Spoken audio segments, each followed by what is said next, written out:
And we are back, guys. Again, welcome to the new format. If you guys didn't notice the vertical weirdness, that is because YouTube is officially sharing this on Shorts now. So we're doing this vertical to try to get more people in here. We do have a special guest today. Something I've been trying to do for a very, very long time is to get a biologist on here so I can geek out on some science. You guys might recognize him from the May Contain podcast that we did a while ago. I convinced him to come on and talk with me, mostly because we ran out of time and I had a lot more questions I wanted to ask. So I'm going to let him introduce himself and then we're going to get right into it. Hey, what's up, guys? My name's Shan O'Gorman, and for the past 4 years, I've been doing a social media page, YouTube, Instagram, Facebook, called Aquatic Biologist. And I got the idea to do that page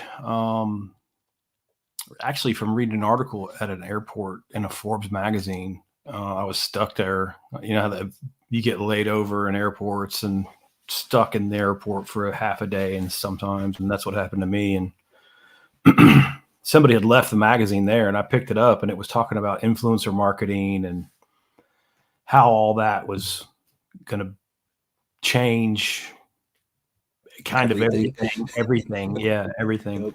And I would say this was probably about 5 years ago that I read it. And I just threw it down. It was like 10 steps and I threw the thing down and it just really reminded me. I ran my own business. I managed lakes and ponds. I got a degree in fisheries biology and started a lake and pond management business in the late 90s. So I was an entrepreneur, had my own business. I've managed bass populations is about the only thing you could get anybody to pay you to manage. A few trophy bluegill, some catfish ponds, things like that, but mostly bass. But just generally speaking, from a business perspective, when I walked away from that article, when I threw it down, I thought the engagement that I get from my fisheries consulting, how to grow a trophy bass, how to feed the pond, how to do all that stuff is the most engaging part of the business, and it always has been, and I just knew that. I just thought in my head, if I put that on the internet, I still have guys that have talked to me for 30 years about this stuff. Yep. We're still friends, so I knew if I put that online that it would work. I just never considered doing it until COVID hit. Yep. And then I thought, well, everybody's already sitting around looking at their phone anyway. And so I just started basically talking about my job. I primarily sold a bulk of the business in 2012, and I just kept the fisheries consulting part of it, which is the very smallest part of it.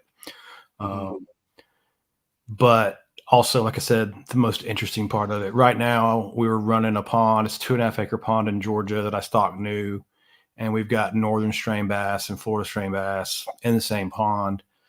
To kind of show people what genetics, how it works in the field for real. Like I noticed like a lot of conversations that's why I started my page. A lot of conversations on the internet about bass fishing are like kind of in this theoretical place.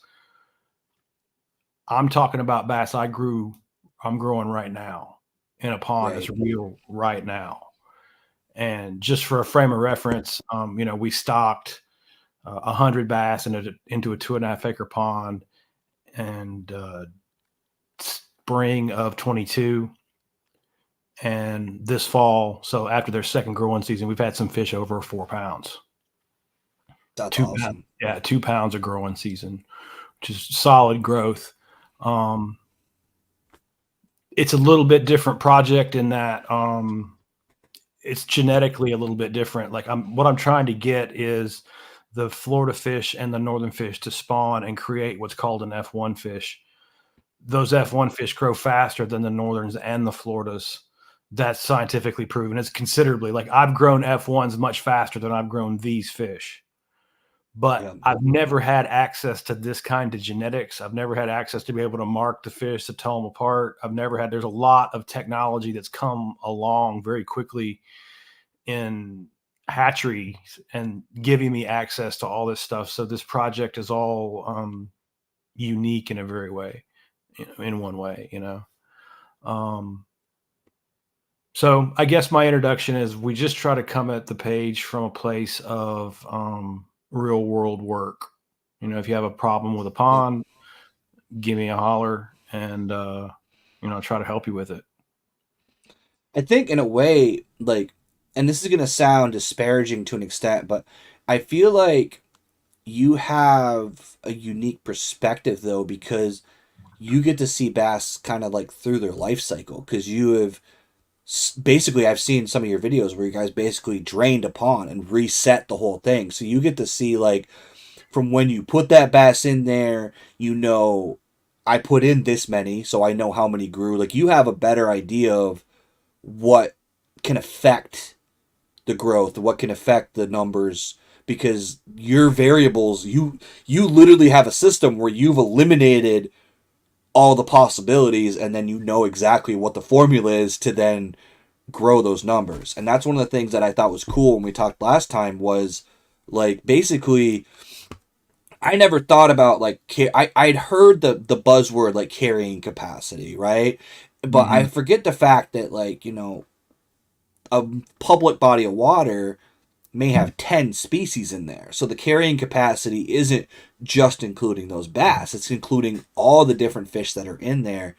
So, like, I never really kind of grasped that idea. As I was always thinking, oh, there can only be so many bass. But then in my head, I'm like, well, if there's too many bluegill, then there's not enough food, or maybe there's too much food, and then it kind of like has this whole weird balance thing. So that was something that kind of tripped my brain out a little bit, because one of the questions I wanted to ask early is, like, here in Vermont, for example, we have zero limit on perch, and perch is the main forage up here. Yeah. Do you think that that is something that would be detrimental, or do perch just spawn at a rate where, like, is there a point, like, 'cause the reason why I asked is because ice fishing season, all you see on Facebook all winter long is guys posting a pile or a 5 gallon bucket of Hammering. yellow perch Yeah, yeah, yeah. every single time. And they're like, Yeah. look at all these perch. And here in Vermont, what's really weird is, in Vermont you can't sell game fish, right? But you Right. can sell perch. Okay. Yeah, So, yeah. like, guys will go and make a business out of it, and they'll go jig Oh, up a 5 gallon bucket and sell them by the bucket, oh, nice. Okay. which is cool for Yeah. those guys. But the problem Right. with it is, in my mind, is they didn't just do that on Champlain. Like, Champlain, okay, fine, it's a gigantic body of water that probably can sustain a lot, but they're doing this on small ponds. They're doing this on small lakes. Is Right. there, like, do you think there's a way to, like, overfish? Like, I don't know how much you know about, like, the perch species, but, like, I'm kind of curious, like, before I start complaining and being like yelling at these guys for killing all these perch, I'm like, well, maybe it's helping. I don't know. It probably is. But I mean, Okay. again, you're in a way kind of not. I don't have many perch issues. They don't really live down on the ponds that I've managed, but they're very Gotcha. similar. They're very similar to crappie Yep. and how they feed, how they behave, what they feed upon. Very versatile feeders, predatory fish. And I think too, you can use common sense. For how many years in a row have ice fishermen gone and done that to the perch population? True. What's happened to the perch population? You know what I mean? Are they still Yeah, catching that's nice true. fish? Okay. So here's the Yeah. deal. If they're still catching really nice perch and they're doing that much harvest, all right, the conclusion I come to from my perspective is the perch harvest is extremely necessary. And without it, you're going to get a stunted out perch population. Okay. And when you get a small, largemouth predator like a perch or a crappie, actually, sometimes people call them white perch around here, or even speckled perch. Um, Yeah, we have all of them. That's what's funny, is we have white and yellow in Champlain. yeah, So yeah. So if you have a small predatory sunfish like that, you run into problems where I can just explain how it works exactly with crappie in ponds. And then again, let's work in a place where I have some experience. And I'm pretty sure it would work the same way in ponds up there because of the similarities of how those two species kind of feed together. But crappie will overfeed a pond in a couple of different ways. And I never stock them in ponds. I don't want them in my ponds. Gotcha.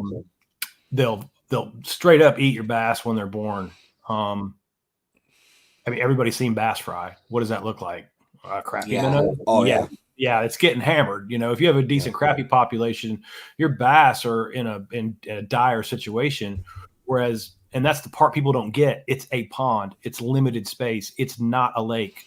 That's Right. a lot more space, right? So when you start layering predators into a pond, that's a mistake. You just want bass as the main predator in a pond.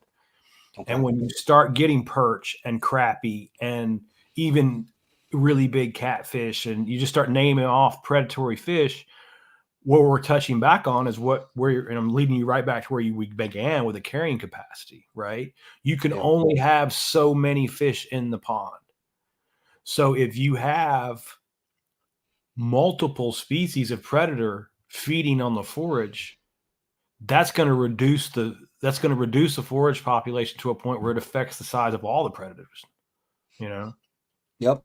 And that makes sense because there's only so much food. I mean, yeah, perch aren't necessarily eating, like, they're eating more small type of organisms, but if there's not enough organisms, then the perch gets smaller, and then the bass can't eat the perch because the perch are smaller, and then it kind of falls apart. That makes sense. Okay. Well, what I've got going in the pond right now is we basically have a bluegill only. There's some red ear sunfish in there as well, or shell crackers.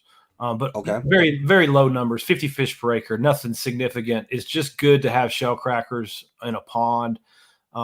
Snails are hosts to a lot of the parasites that get into your fish tissue. Yep. So reducing the snail population with shell crackers helps reduce your parasite problems. But they're also really good because that's the only sunfish that can actually crack open the snails and get that protein out of that soil, which then turns into protein for your bass to consume, right? So without the shell cracker population, you're kind of losing some protein that your bass could be getting, right? Gotcha. But then we just have bluegill. And this is another thing that confuses people. Again, I'm managing a 2.5 acre pond. This works up to 20, 30 acres of water. That's still considered a pond, even at that size. Okay. If you can keep it this way, if you can have just bluegill as the forage base, because when it takes so many fish for a bass to grow, it has to eat a lot. So when a bass eats a bluegill, the nice thing about a bluegill is it spawns again. It spawns multiple times per season. 3, 4, further south you go, sometimes 5 times per season, but you get multiple spawns out of your bluegill. So what you get is forage recruitment. Whereas if you have a pond full of perch, say, and a bass goes and eats that perch isn't necessarily being replaced at the next spawn, because that spawn, if it's primarily perch, that spawn's not until next spring. Right. Yep. Right. So if your forage base is stacked up with forage that only spawns once a year, okay, it's gonna get real low by the end. You have a throttle limiter on your whole system. Does that make sense? Yeah. That makes sense. So we had some questions that came in, and that's really honestly the main reason I came in here is we don't, as fishermen, we don't technically have ready access to biologists. Like, it's not easy to just call one up and say, hey, I have this weird question that I've always wondered. So the first one was from my boy Wolf of Walmart, and his question was, does water temp has anything to do with craws molting? Like, this is, and how do I know when the molting seasons are? That's a good question, man. I learned the most. We were talking about it in the green room before this started, and I've done a lot of podcasts, like a ton. Yep. I've lost count. I don't know how yeah. It's funny. One of them's called Tackle Talk. Yep. And the Tackle Talk guy did this 4-part series. One of them was on crawfish. It was the guy after me. He's the expert in North America. The guy's like a PhD in crawfish. I would ask him. I would throw. Gotcha. Yeah, Yeah. I would literally like. Again, you're just so specific, and I don't know. The best answer I can give is I don't know. I do know at around 55 degrees, the crawfish are going to start coming out, and I can give some tips and some basic general, biology stuff that I've acquired with them. But on that specific question, that's a good one, and I'm not positive, but I do know that dude would be the dude that could tell you. Fair enough. Now, one of the questions that I kind of had, and it was one that my boy Bear Fishing had asked me to ask too, is the spawn. Is that an actual season, or is it a water temp, or what triggers them to know it's time to make babies versus, because like to me, looking at like being in the Northeast, we have this like envious streak where you watch YouTube and guys are like, "Oh yeah, they're on beds," and I'm like, "I still got ice." Like, what do you mean they're on beds? Like, I don't understand what that means. So like, obviously, there's a different season for, like for me, it's like always like deer hunting. It seems to always have to do with some sort of full moon and like a weird temperature or something. But I didn't know, like, is it like a season? Like they just have a clock, or is it like a temperature, or what really activates the spawn? That's a good question, and it really depends on the species of fish that you're talking about. Okay. So, if we're talking largemouth bass, that's going to be driven primarily by like water temperature. And you're going to be looking for the water temperatures, once it gets like 55, 60 degrees, even though that's a low water, excuse me, a low water temperature, and you wouldn't expect a lot of activity, from any fish at cool water temperatures like that. Just instinctively, bass know they need energy, and they begin to feed up quite a lot, coming up for you. Now, for me, I'm in Central Florida. We're pretty much in the spawn right now. The Right. Yeah. water temperatures is 60 today. 59 point whatever, not whatever when I was looking. Yeah. But so the point being is in largemouth bass, it would be temperature driven, right? And then temperature could also cause the spawn to come on a little earlier, if it got warm a little earlier, or the opposite. You could have the spawn a little later in the year. Or the part that really where it starts getting confusing is bass are really good at spawning, and they can like stop and start and like kind of head fake a spawn. It looks like they're spawning, and Mhm. they're not spawning, and then they are spawning again like a month later. Yep. Whether females can pull off and hold eggs for up to 60 days and then go back to spawning, so they can totally. Okay. You're really seeing that. If you I've thought you seen saw it. that, yeah, you did see that, and it's Yep. like it seems like they did and they didn't and they did again and they will. Yep. And then you also have to consider too, like there are going to be some fish that just genetically are going to be early spawners. Like it's just in their gene code. Their parents are early spawners. It was for the last few seasons. Like if it for some reason lined up that an early spawn was beneficial to the offspring, then you would get genetics passed down that the early spawn. Oh, okay. Same thing for the late spawn. If the early spawn got jacked up and somehow all those fish died, but then some fish drug their and then spawned later and their offspring spawn. So you have genetic variability in the fish themselves That's as good to well. know. You see what I'm So saying? now, does the age of a fish have like, is a older bass more likely to spawn early than a younger bass because they're like, I know how like it sounds like a weird thing, but like I know like with humans, like they get women that are on like their third pregnancy seem to go through it faster than their first pregnancy. Is it kind of like, would do bass like have that? It's Like they're every kind of year. used to the routine.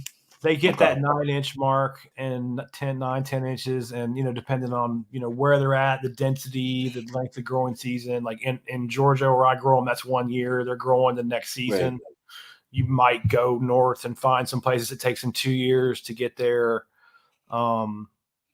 Again, like that's primarily the reason I do what I do is so we have bass that are actually growing in real time. We can use that as a Right. frame of reference. Here's something that's really happening in the world here, not some hypothetical situation that we're all going to debate. You know, Right. And is that temperature, so like the 50 to 60, right? Is that, do you find that that's like, doesn't matter if you're in Florida or like, Yeah, like no, I know you no, don't do much in the north, but like genetically, like they're just wired like that temperature is what they, yeah, obviously they hit it earlier in the southern states, but it's still that right. number. Yeah, we're gonna That's hit good to we're gonna know. hit 60 right around here a little earlier than y'all, and Yep. however earlier, much earlier that is, will be the season. Once the water temperatures get up into that's another part I get a lot of questions around is like growing. Like fish don't grow in the winter. Right. That's some kind of misconception that guys have. Fish only grow when it's warm. So once the warm season starts and they begin to grow, the growing season starts, they begin to eat, Right. and then they grow till it cools off. Well, if in the fall or in the spring, if it's really really warm early in the south, that would cause the growing season to be extended, because it takes a little longer up north. But Yep. but okay, you can also have a situation where, like, say you catch and release in your pond a lot, and all your bass are like 1 pound, and your bass really aren't growing anymore, and you don't understand carrying capacity. You don't understand that you can Yep. have too many bass. You don't understand like what's going on. This is most places that I go. So you can be in South Georgia or North Florida or whatever, where there's a really long growing season. The bass are not growing. It doesn't matter how long the growing season is.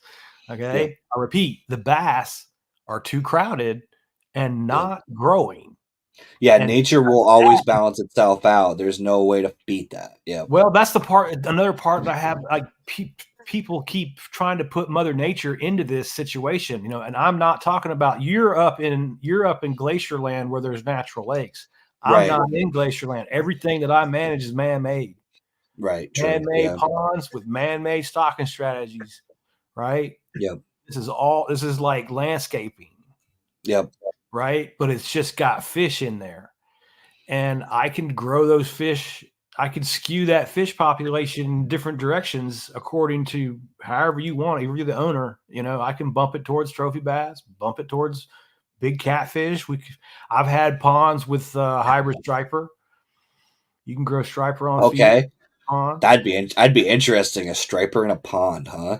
I had That would a two, be a interesting. 2 acre pond one time that I saw that we took care of for a few years. The kids could go to the dock, literally drop hooks. It had to be a gold hook. They had to get these little, Okay. but as long as they used the gold hook, they didn't even have to use bait.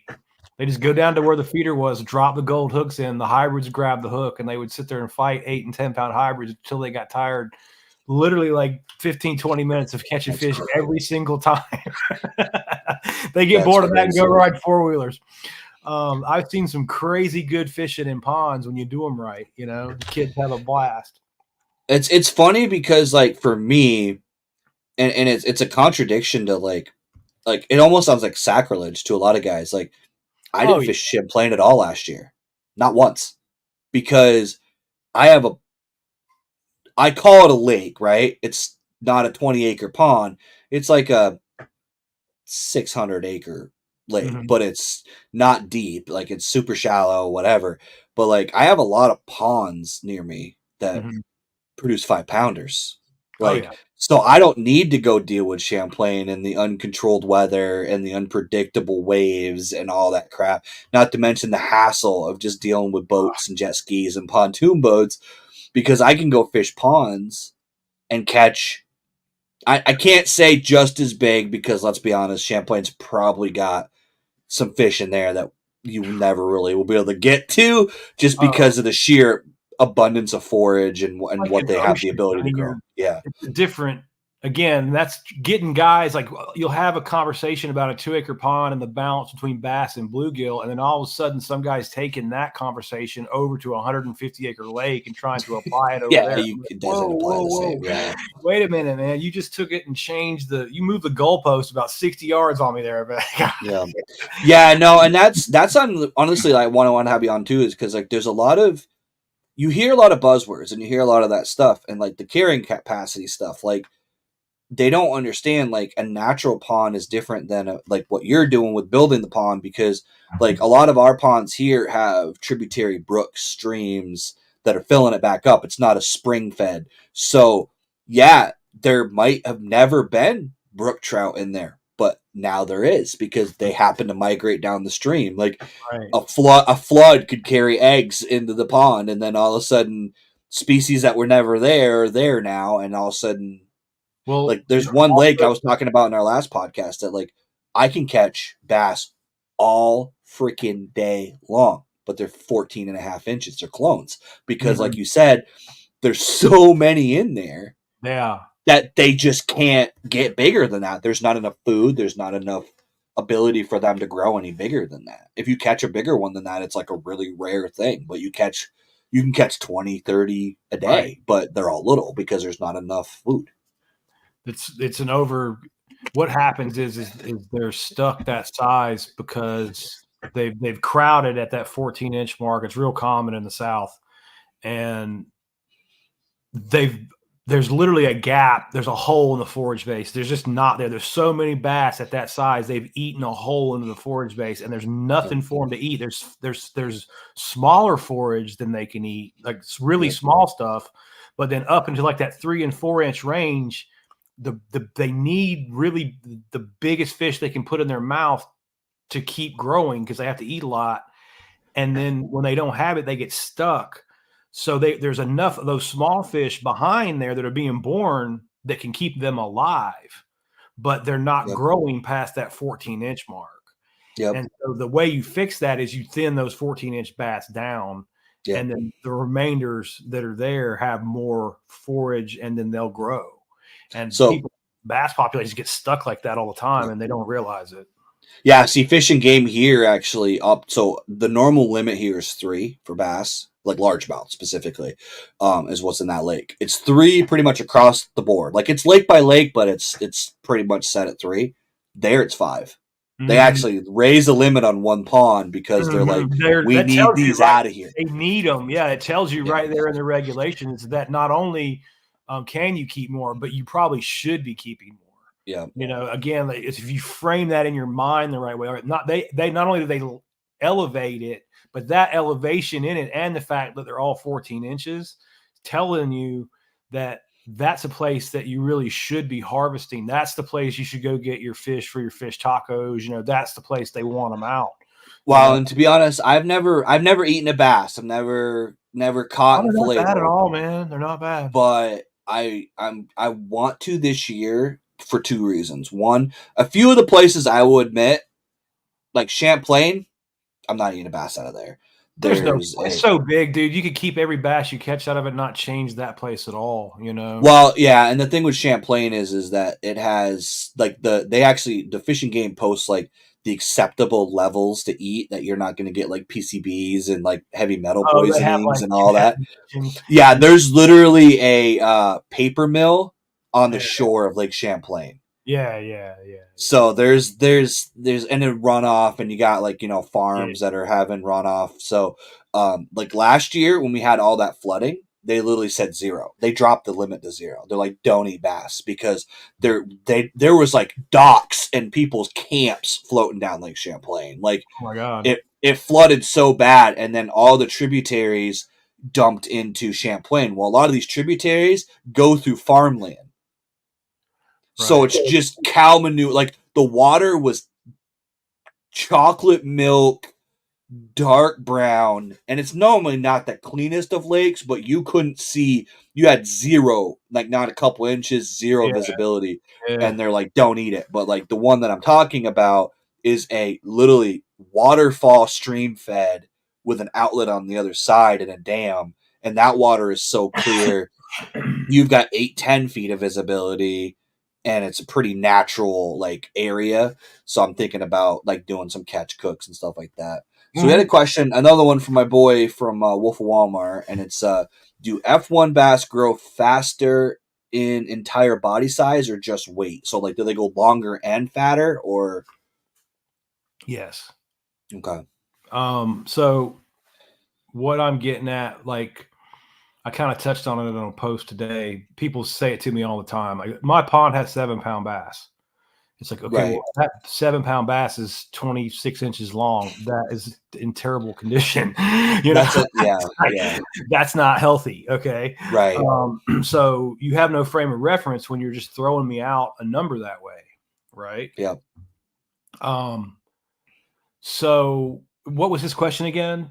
So basically, I think the Oh, the the F1. reference of it is like, yeah. So like an F1, like I know like there's like a standard. Like I know like a 21-inch bass is probably around 5 pounds, theoretically healthy ish range. When you start to get like, so you see some weird fish here where I've caught 18 inchers that were 5.5 pounds. Like for some, like they're more Well, the football bigger the than life. bass, the more discrepancy you can have there. So let's go Okay. out. Let's go out to 26.5 inches. Okay. Okay. I've seen 26.5-inch bass that weigh 7 pounds in terrible condition.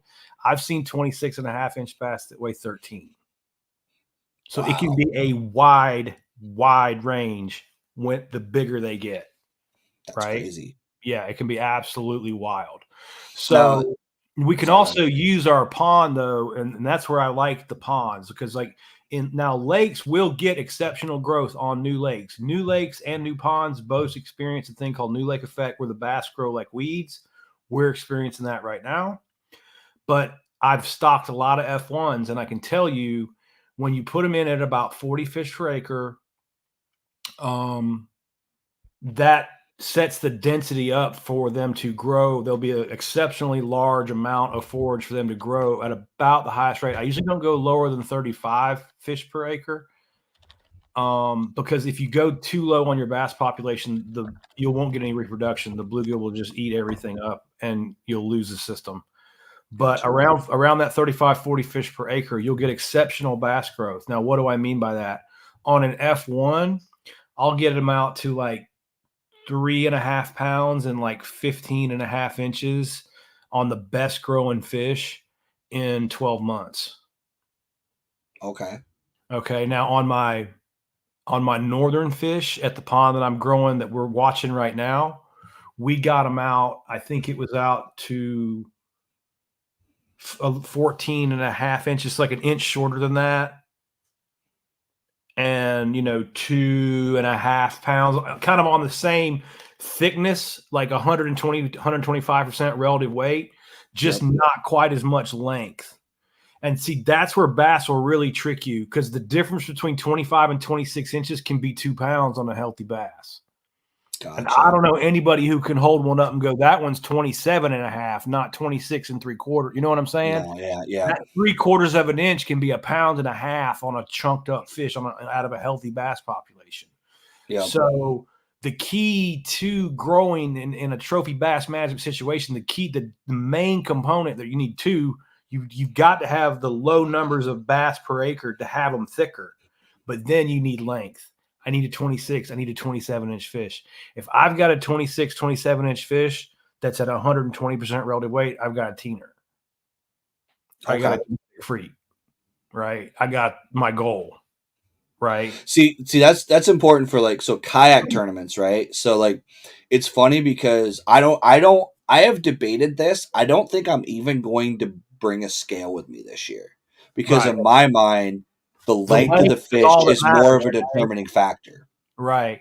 Okay, so here's what I've told kayak fishermen this a few times. I've noticed this over the years.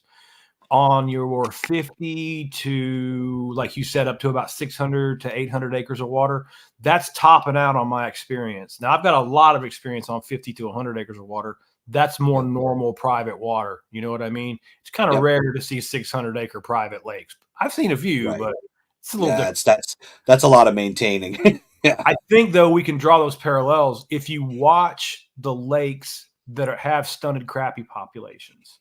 So, like, I have a relative weight chart that has crappie as well, right? Yep. So, watch for what you were talking about, like hand-sized, paper-thin crappie, right? Yep. And you can, in the springtime is a good idea to get an idea of those ponds or small lakes that hold those, right? But if you can pay attention to that and go, all right, the crappie population seems stunted over there.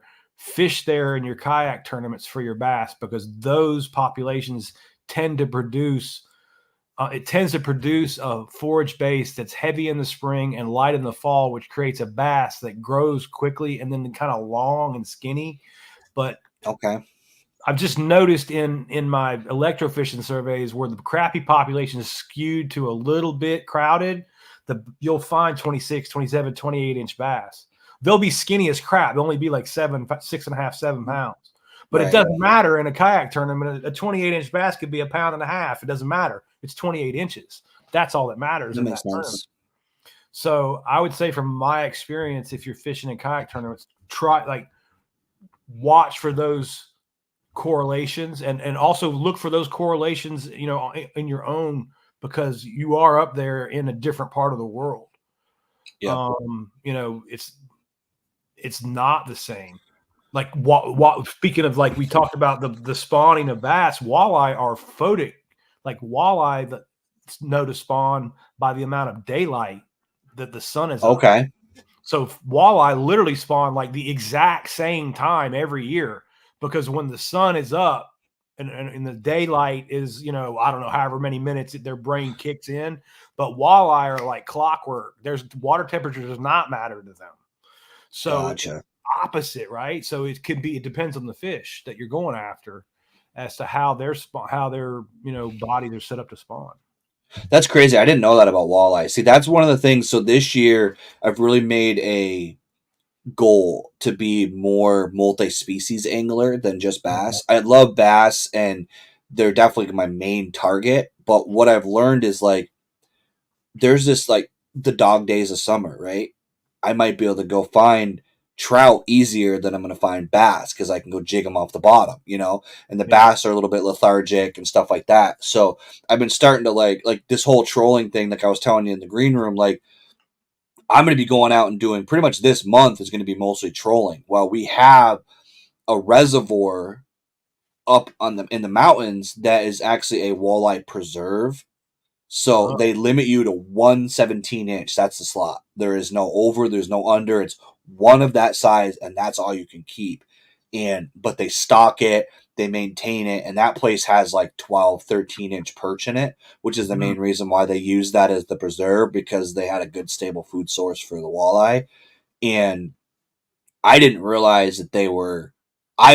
Always thought it was water temp, so I was always like trying to go, during that feed up stage for the spawn and try to like figure out that timing. But I'm doing it based on water temp because I think in bass terms. So if they're more of a, photosensitivity, like if they're looking at like the light time, then I'm probably early because I'm going up there way too early for them. Like it actually might have passed. It might be like the third week of February. Again, I don't have them around, so I don't Right. know the trivia exactly, but they spawn at the same time every year, like clockwork. That's crazy. Because of that photic time. I know that. And it's like right now. It's very soon. It might be right. Yeah. Yeah. Well, it's probably for us, honestly, it probably has to do with ice out too, because they're kind of in the dark when the lake caps off with ice. So they're kind of like, a little sun gets through, but when you get a snow cover and ice, not as much light is getting through that ice. So you're probably right. When that ice is gone, all of a sudden the light starts coming through deeper, and then they start hitting them. That's kind of cool. I never thought of that. How much do you know about smallmouth? Are you mostly largemouth, or do you have some smallmouth that you deal with? Smallies. We had some smallies in some northern lakes in Georgia where I grew up as a kid. I caught a few, but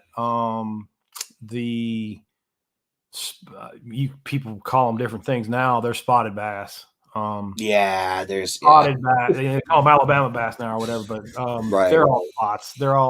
They're all spots, and they're to me they're kind of trash fish. Now they are fun to catch. They're scrappy. They're very similar to a smallmouth, I guess. They don't get quite as big as largemouth. They do tend to overcrowd. They do tend to get like a pound and stay a pound, kind of similar to what we just described in ponds with largemouths. Yep.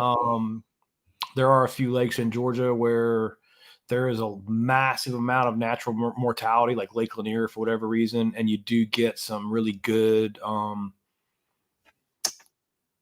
spotted bass fishing there. Yep. But they have displaced the once you get spots into something, you're not getting rid of them.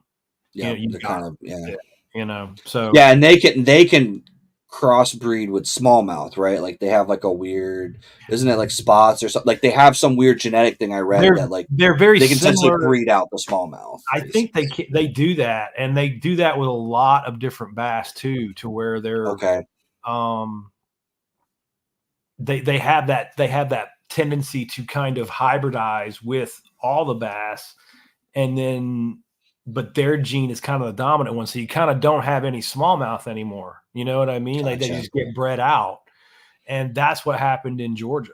Like you just don't Yep. you don't have them anymore. Yeah, so So you Vermont guys, don't go down south and grab spots and bring them back up here. We no, you don't don't we want don't them. want them. We do No, not want them no, because you do let's not. be honest, like that's the thing I think being up here, like I have a buddy from Canada, right? And he's from Montreal and he constantly tells me like I'm spoiled and I don't think about it until like I start talking to people from other regions and I go, I have lakes 30 minutes from my house. I mean, Champlain is 30 minutes from my house. So I have a bucket list, smallmouth fishery 30 minutes from my house. But then I also have a pond near my house that I can go catch 5 and 6 pound largemouth.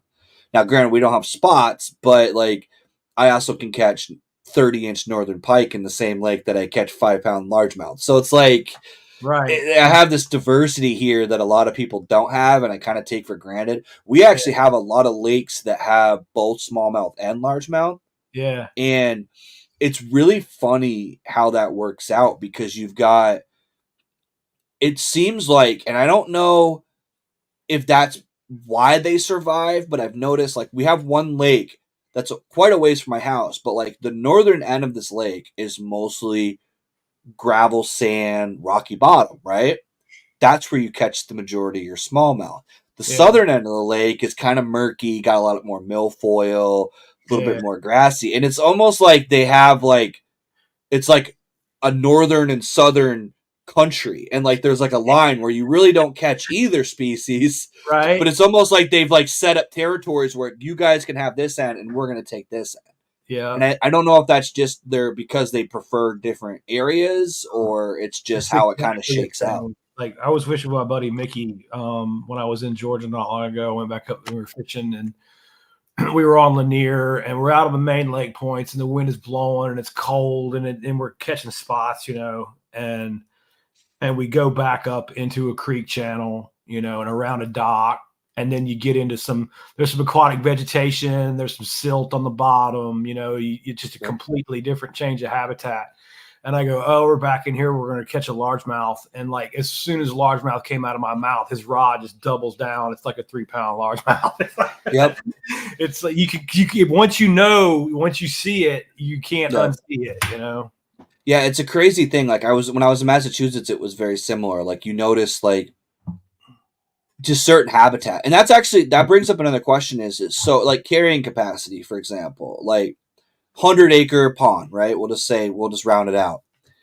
If it has more structure, does that increase carrying capacity or is it just 100 acres will probably hold X pounds of fish?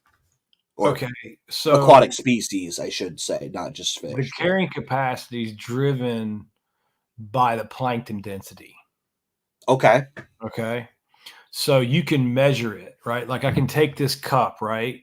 And I can dip the water, and I've got no plant material in there. I've just got a cup of pond water, right? Okay. Well, generally we use a 1 liter sample, right? Yep, makes sense. And you pour that sample down. There's like a technique, and it goes into a centrifuge. It spins that water down because when you sample that water, you're sampling that plankton. It's microscopic in there, right? Okay. So there's a direct correlation between the amount of plankton in the water and the amount of fish the pond can hold. And that measurement's called chlorophyll A. So what we've done is when we spin the centrifuge down, we've spun the chlorophyll out of the plankton down, and then we can measure it and we can say there's so many milligrams per liter of chlorophyll in 1 liter of this water, right? You can give you a certain number, right? That measurement, there's a direct correlation to the number of pounds of fish per acre that lake can That's hold. cool. Okay. Now, if you change that plankton density, how would you change that plankton density? Well, one way to do it would be to let a lot of aquatic vegetation grow over the lake. That aquatic vegetation is taking nutrients out of the water that the plankton wants to use.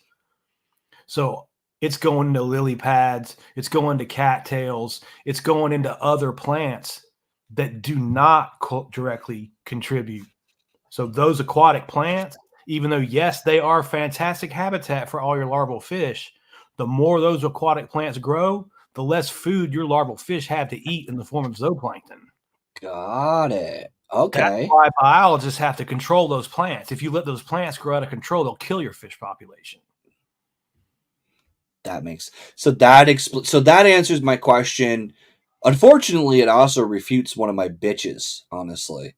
So one of the things they do up here a lot, and it drives me nuts, is they spray for milfoil a Yeah. lot. Yeah. But that makes more sense now because You're I always damaging wondered like you what don't. I was wondering like some of the places I will say to appease my own argument. Some of them they're spraying the milfoil because the people that own camps on the lake bitch and they want nice pristine Oh, shore. yep. There's So politics that too now. Yeah, they're I'm gonna doing grab a it for that. coffee real quick. Keep it growing. I'm No, just gonna no grab problem. some. Gotcha. Actually, while he's away, guys, I don't know if you've seen the banner at the top of the screen, but I want to officially talk about this since he's going to be walking away. Is we hit 500 subscribers last week. That is a goal that I have had for a very, very long time. And it kind of just shot up. I'm honestly pushing up to 1,000 now. Now I made the promise when I did last year. I kind of made a deal where if we hit 500 subscribers, I was going to do a giveaway. So what we're going to do, guys, is I've been putting your guys' names in a random drawing, we're going to call it. So I'm actually going to be doing a drawing later on today. And for the regulars, you guys don't have to do anything. I know in the little banner across the top, I said put 500 in the chat. I know who my regulars are, and all of you are already included in the drawing. But we're going to be doing a giveaway a little bit later in the show. But anybody who isn't in there right now or isn't one of my regulars, all you need to do to enter is subscribe and just type 500 in the chat. And the reason why I need you to put 500 in the chat is it doesn't tell me who's in here. So I have no way of knowing what your name is or what your screen name is unless you chat me. So if you guys are interested in entering in the drawing, actually, I'm going to ask you a question and I'm going to walk away and go get the prizes because I realize I just left them in the other room. I just found the But chat. so the question I'm going to ask, and I'm going to leave my headphones on because I'm actually really curious to hear this one, is Wolf of Walmart asked, what's the craziest thing you've shocked up when checking a pond? Oh Lord, man, I have found some crazy things. That's for sure.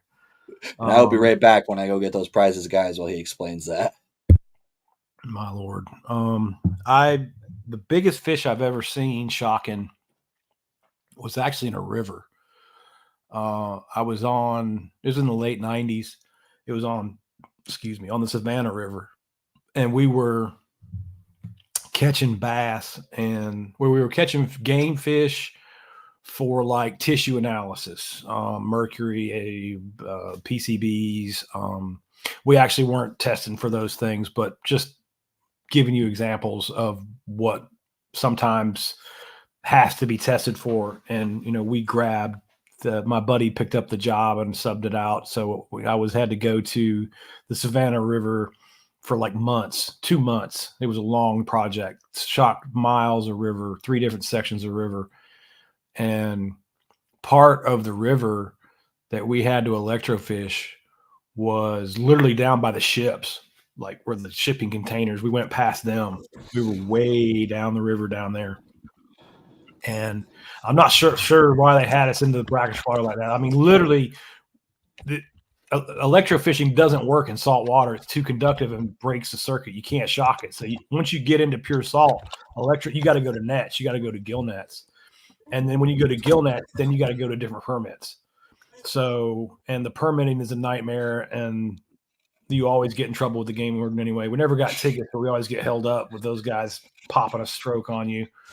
But we were way down the Savannah River in the brackish water where it's like redfish, tarpon, stingray. It's like the weirdest electrofishing survey we've ever seen. And I looked over and I could see like in the water, it was like moving. They looked like this, like little, it looked like a 9 feet of a Coors Light can. And I'm like, what in the world is that? I couldn't figure out what in the hell I was looking at, you know? And it was the back of a sturgeon. Yep. And it was bigger than the boat that we were in. Like this, he was getting hit by electricity because bigger fish get hit hard by that current. And it was moving away from us very slowly, but I could just tell that it was bigger than the 15-foot boat that we were in. A massive fish. That's the biggest one I ever saw from an electrofishing rig. It's funny. It's funny is I haven't seen a sturgeon in the water, but they actually say that a lot of the champ sightings on Champlain were just big sturgeon like porpoising, and they see like something kind of curl because they do kind of like come out of the water and then curl and go back down. And the weirdest thing I've seen, which was similar to that, is one time I was fishing. Do you guys have gar down there, down south? Oh yeah. So Lake Champlain, I was fishing out of Larrabee's Point. So for reference, for anybody who doesn't know the Vermont side of it, I'm sure you've seen on Bassmasters where they fish out of Ticonderoga, New York. So Larrabee's Point is basically Vermont side of the Ticonderoga is like right across basically from Larrabee's Point. And I was fishing there and I saw a bunch of like blow ups all over the place on the shoreline. So I go over there in my kayak. Now I'm in a little 106 Old Town. Like I'm in a 10-foot kayak, right? And I'm seeing all these huge splashes and I'm all pumped. I'm like, oh man, there's like largemouth. I'm thinking largemouth or smallies or something is blowing up over here. So I get over there and I start casting and reeling, and a freaking gar jumps out of the water, lands on the front of my kayak, and you want to poop your pants. Right. You see one of them damn things come out, and you're just like, I want home. Because I was just like, I don't want to. Like, I'm just done. Like, that is terrifying. That doesn't look like, it looks like something out of a horror movie. When you they always have a crap load of fish lice on them, and they're slimy as crap. I don't even like putting them in the boat. Sometimes they're gross. Yeah, they're kind of like, I don't know, like they're like dinosaur fish, you know. Bowfin are cool. We got bowfin around here. You familiar with the bowfin or mudfish? We have up here. We have bowfin, and then in some of our lakes we have burbot, which I think are in the same family as a bowfin. They look like a bowfin. I don't know the genetics behind it. You would probably be more knowledgeable than I am, but we have some lakes that they claim they have burbot, and then some lakes say they have bowfin. If I knew, I forgot it. Yeah, there's when you look at a picture of the two next to each other, you're like, whatever. And like guys out south, they're like, when they ask me what it is, I'm like, it's like a snakehead but brown. I'm like, it's kind of like, Now I haven't caught any snakeheads yet. Now, one thing I did get to go do though, I got to go catch a peacock bass. And my buddy Bear Fishing's gone down to Florida and caught a bunch of them. Yeah, dude, it's pretty far south for me. It's still like I'm in Central Florida, and I've got to go another 4 hours before you get down to where they are, you know. But man, they will straighten out a hook, and those things are on a different level. Yeah, it's an aggressive, like from what I see, it's cool because it looks just the appearance of it too. Like it's just an entirely different looking fish. Like it's jerk baits. They can't stand the jerk baits. Put it right in front of them, pop, let them come over to it, pop, they'll follow it. They can't stand them. We nailed them on jerk baits. Michael Bradley asked a question, and this is something that I've kind of said, but I've always said as like an anecdotal statement. But do you think do you think we give bass too much credit for being intelligent for our own inability to catch them? Like, sometimes I think we humanize bass too much, but like, are they smart? Are they really smart enough to like outsmart us, or is it just Oh no, their instincts? So it's not just their brain. Okay, that makes sense. No, they're smart. You can train them. Like so, Um, if you don't, if all right, so all right, how do I explain it? We can use our ponds to explain this because I've seen it lots of times. All right, let's take two ponds. Say I have two specific ponds in mind, and then they were both 3 acres. One was in North Carolina and one was in Georgia, but they weren't that far apart actually, because Georgia and Charlotte, right there, you know what I'm talking about? Like in that part of Georgia, they actually weren't geographically too far apart from each other, maybe like 2 hours. But they were two completely different types of pond owners. Okay. One pond owner, the lady was literally 100 years old, 90 something, and up gardening like you wouldn't know it. You know what I mean? You would know she was an older lady, but you definitely wouldn't know she was clipping 100 on it. Not a fisherman.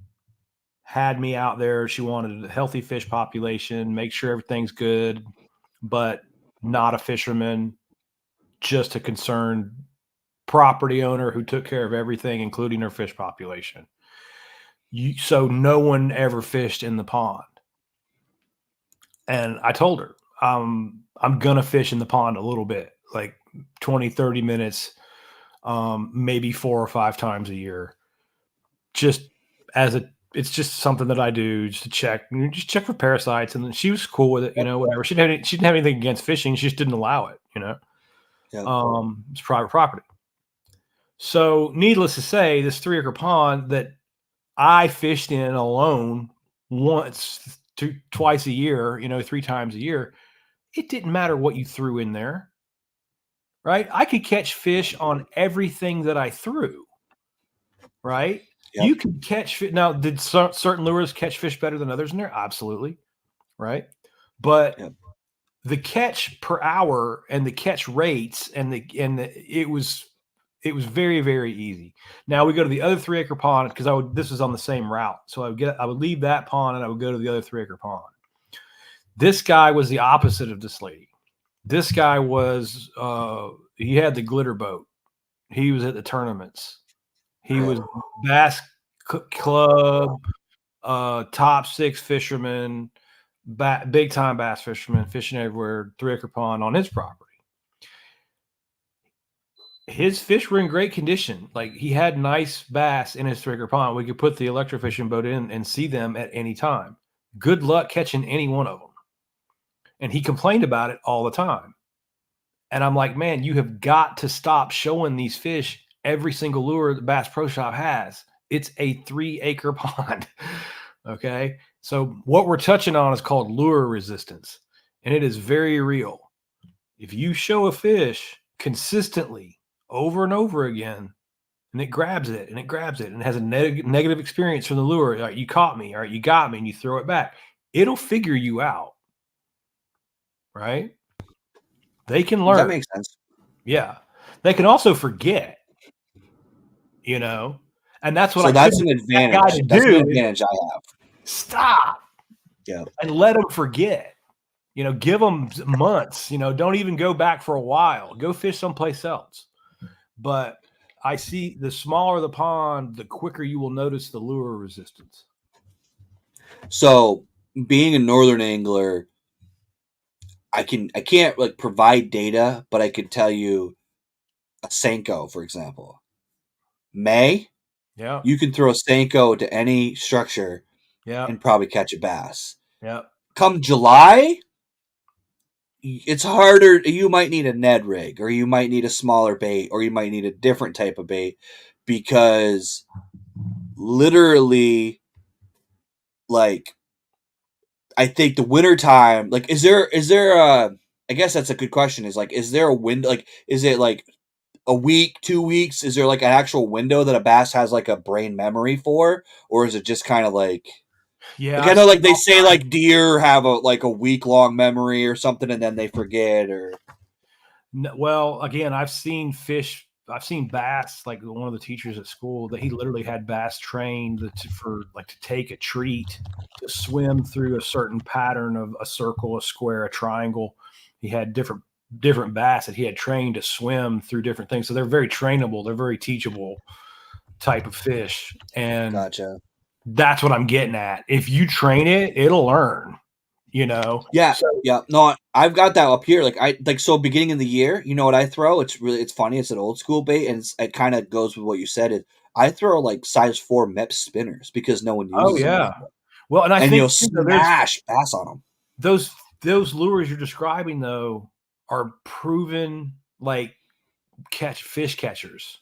You know, there's something about those type. There's certain lures that work good. I've noticed in these ponds, like, and then like a Senko, like you'll always catch fish on that. Like if you're not Right. catching fish on that, it's pretty much time to go home. You Yep. know, when I've gotten down to that part of the tackle box, I've cruised through most all the top surface baits and the moving baits and yeah, Yep. it's time to go. But yeah, it's very subjective. There is a time there have been studies that people have said a month. I've seen all these different these things. I personally feel like it has to do with the pressure and how much you're applying it. And does the pressure again, I have to use lakes in Georgia where I'm from. You know, Lake Lanier, one of the most heavily fished urban reservoirs in the nation.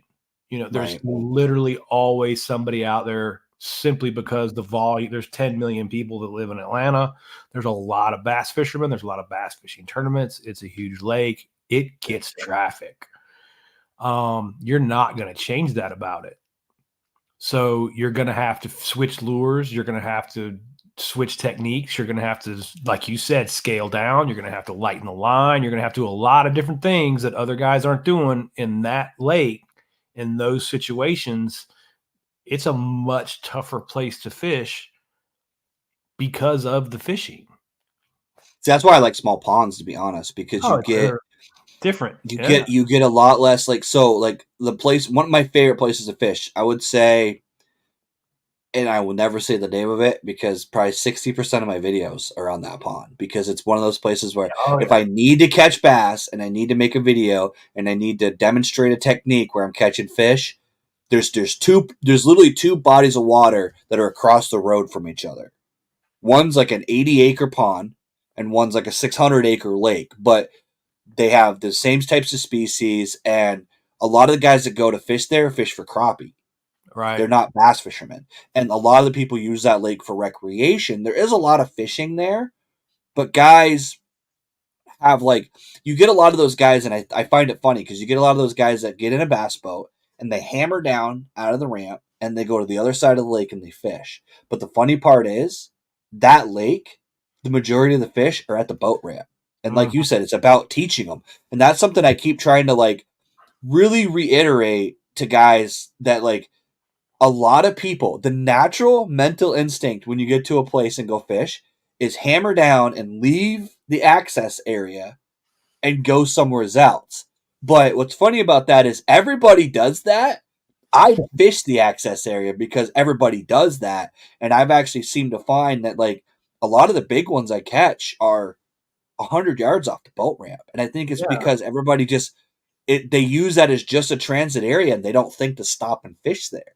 They think they need to get away from that area. And it's the funniest thing to me is I've caught some of the biggest fish in places that don't look like they should have fish, but like you said, they're probably being educated that it's not even I think it's like we give it like an intelligence, but in reality it's a natural response. If you eat a cheeseburger 4 days in a row and all 4 days in a row you get a hook in your mouth and you get pulled into the sky, Yeah. you're gonna think twice about eating a cheeseburger on that fifth day.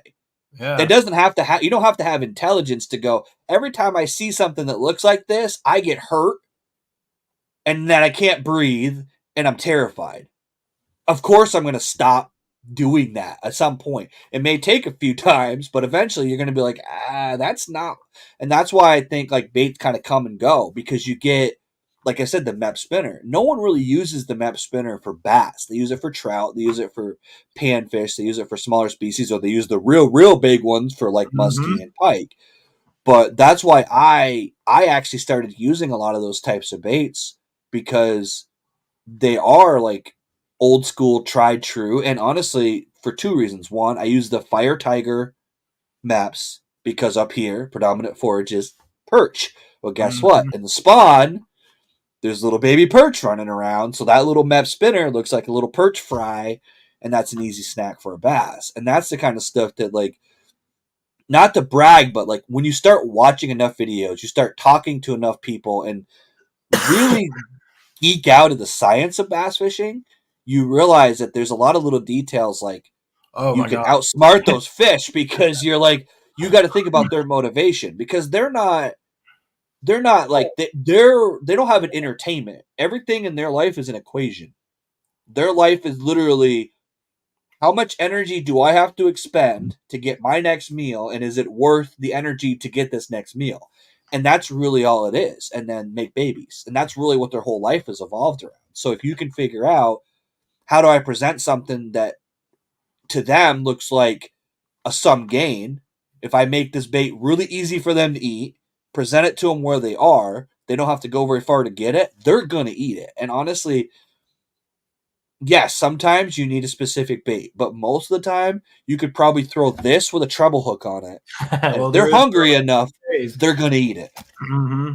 Well, that brings me to a point that trips a lot of guys out. They don't realize, and you just start talking straight biology, and that's the lateral line and the Yep. system of cells down the side of a bass or bluegills. Sunfish have them too. All sunfish have them, but it's sensitivity. And I guess the best way to describe it is like if you go over here to Daytona Beach, the kids will drive by with the loud stereos and the trucks, and you Yep.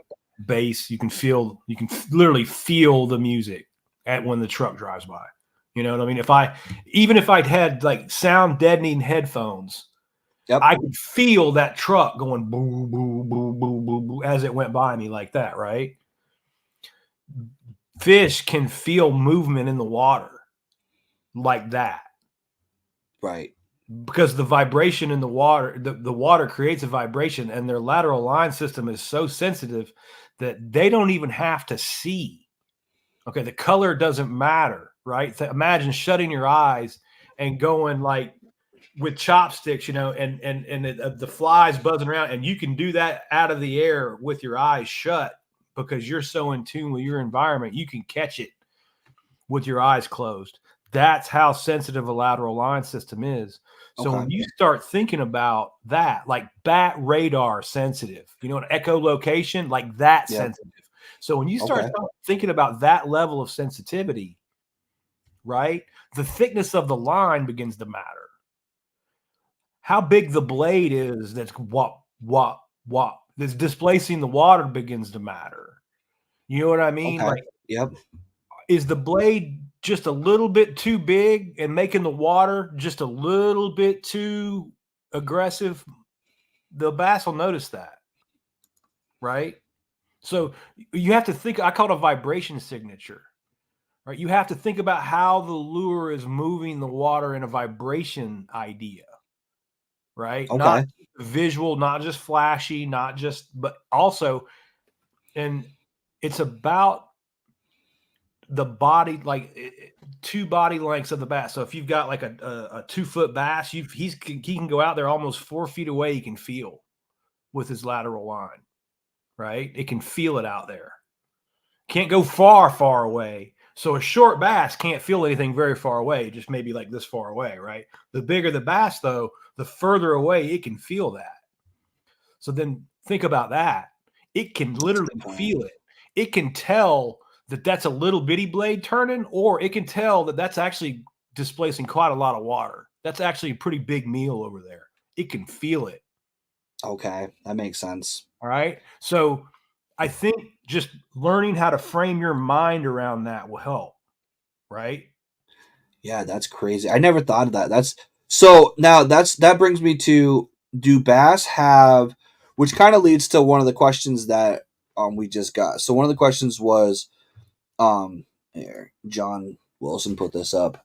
I just got home from fishing Lake St. Clair today, caught one. How muddy is too muddy? But what you're saying is kind of Doesn't matter.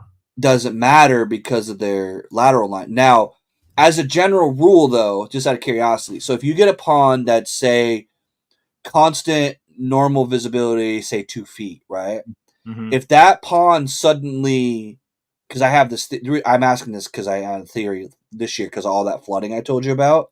Mhm. If that pond suddenly gets a ton of runoff or something happens and visibility drops to like 6 inches, is that going to screw up the feeding for a while because the bass have been like? Because that's what I was thinking. Like I have a smallmouth lake that was pretty much. It was almost stupid. You could go along this one shoreline. You could throw a wacky rig or any soft plastic you wanted to specific points, and you would catch a smallmouth. And then Mhm. we got flooding like crazy, and all the way around this pond was like clay. So that Yeah, water became really, really tannic, right? yeah, yeah, All of yeah. a sudden, I couldn't catch Chocolate smallmouth milk there all the anymore. time. Yeah, yeah, Now, yeah. I will say what you're saying completely confirms what I had thought because I started catching smallmouth on lipless crankbaits, chatterbaits, Yeah. things that rattle and vibrate. So they More. had to switch to lateral line Yeah, versus exactly. so if so that makes sense. So like I guess in a way if the water clarity changes, they're going to have to adapt, but it may take them a little bit to start using their because they're not used to using one versus the other. Because I'm assuming they use like both, but They use it all if the time. you got stupid clear water, they're probably more looking at sight then. Well, and again, think about that Clearwater situation when you've got that lure coming back and you've just got that bass just sitting there looking at it, just following it and looking at it and looking at it Yep. and looking at it and looking at it. Okay, it's not only using its eyes, Right. right? That's not just a visual thing. It's It's feeling it sitting as there well. Yeah. feeling it, and it's going, you know what? Something. Yeah. It's close, but something's not right with this. That's what you're looking at when you get that follow, right? It's Okay. close. You're real close to it. But how many times do you get that follower fish to eat? It's hard. Most And of the time, most of the time, if you get that follower fish to eat, it's because you're sight fishing and you throw a different bait to it, right? And you get a which reaction is a strike with a different different plug. Yeah, different variation of them. That's crazy. I never thought of it that way. That's right. nuts. See, when you get That when you get it logical, it's logical. You know what I mean? It's Yep. kind of hard to see the logic, but it's very logical. Yeah, that is crazy. I never. Mhm. Yeah, I guess I never put that into because I had that theory about like because I had a lot of smallmouth lakes, like a lot of the like smallmouth like clear water. It's probably the same thing with spots. I don't know if it's the same kind of genetic there, but you find smallmouth tend to be in cleaner water. It's just how they, at least in my experience up here. And when we had all that flooding, it was like it was miserable to try to find smallmouth because they wouldn't. But the other question I had on as far as sight goes, and I don't know if there's even like an actual like they say bass can't see certain colors, like certain colors are like the same as other colors. So like chartreuse is white and white is chartreuse and like they can't is there so what I'm saying is like is there certain colors that like they just can't see so we're kind of wasting our money buying those colors because it's just Well, another shade of black for them or there's actually a few pretty good things coming out about that now. People are searching for content and doing some pretty good stuff. But bass are they can see in color, but they can't see quite like we see in color. So they're okay kind of compared to us, they're colorblind, right? They don't see okay like we see color. They're missing blue cones okay or rods or whatever. I can forget which right one it is. whatever allows them to Whatever. see the color They're blue we missing call the blue, color blue right? So like chartreuse kind of just looks white to them. okay Okay. Reds look red. Now let's talk about visibility because this is what they taught us in school, and this will help you in a way too. It's helped a lot of people in a way. And of course, we're not talking about water that has a visibility of 2 inches due to sediment loading, right? Okay, right that's bad. I wanted to touch on that while we're still talking about that. That sediment loading will cover fish eggs and kill them, so you'll lose your reproduction to that clay particles like that. And those clay particles also shade the light, which reduce the plankton, which reduces the zooplankton, which reduces your fish wow population that way. okay So you're getting a lot of problems with clay sediment particles. And I just wanted to say that before we that's good move. to know yeah I didn't know that Yeah. I've seen that in Georgia. We have a lot of clay. And if you get like construction runoff that just turns the pond chocolate milk, it just wrecks the fishing. You got to drain that pond and just restock it. It's usually the best thing to do for it. Gotcha. Just pull the plug on it and try to get all that fine particulate matter out of there. It's literally a pollutant. I mean, it's classified as a pollutant. If you dig it out, you have to treat it as a pollutant and bury it, treat it, and that increases. That's why like it gets very expensive. You have to take it to a dump. If you have your own like homeowners association, you could dig it out and put it on a spare lot, level an area or whatever. You got to keep it on site because once it goes down the road, it might as well be mercury.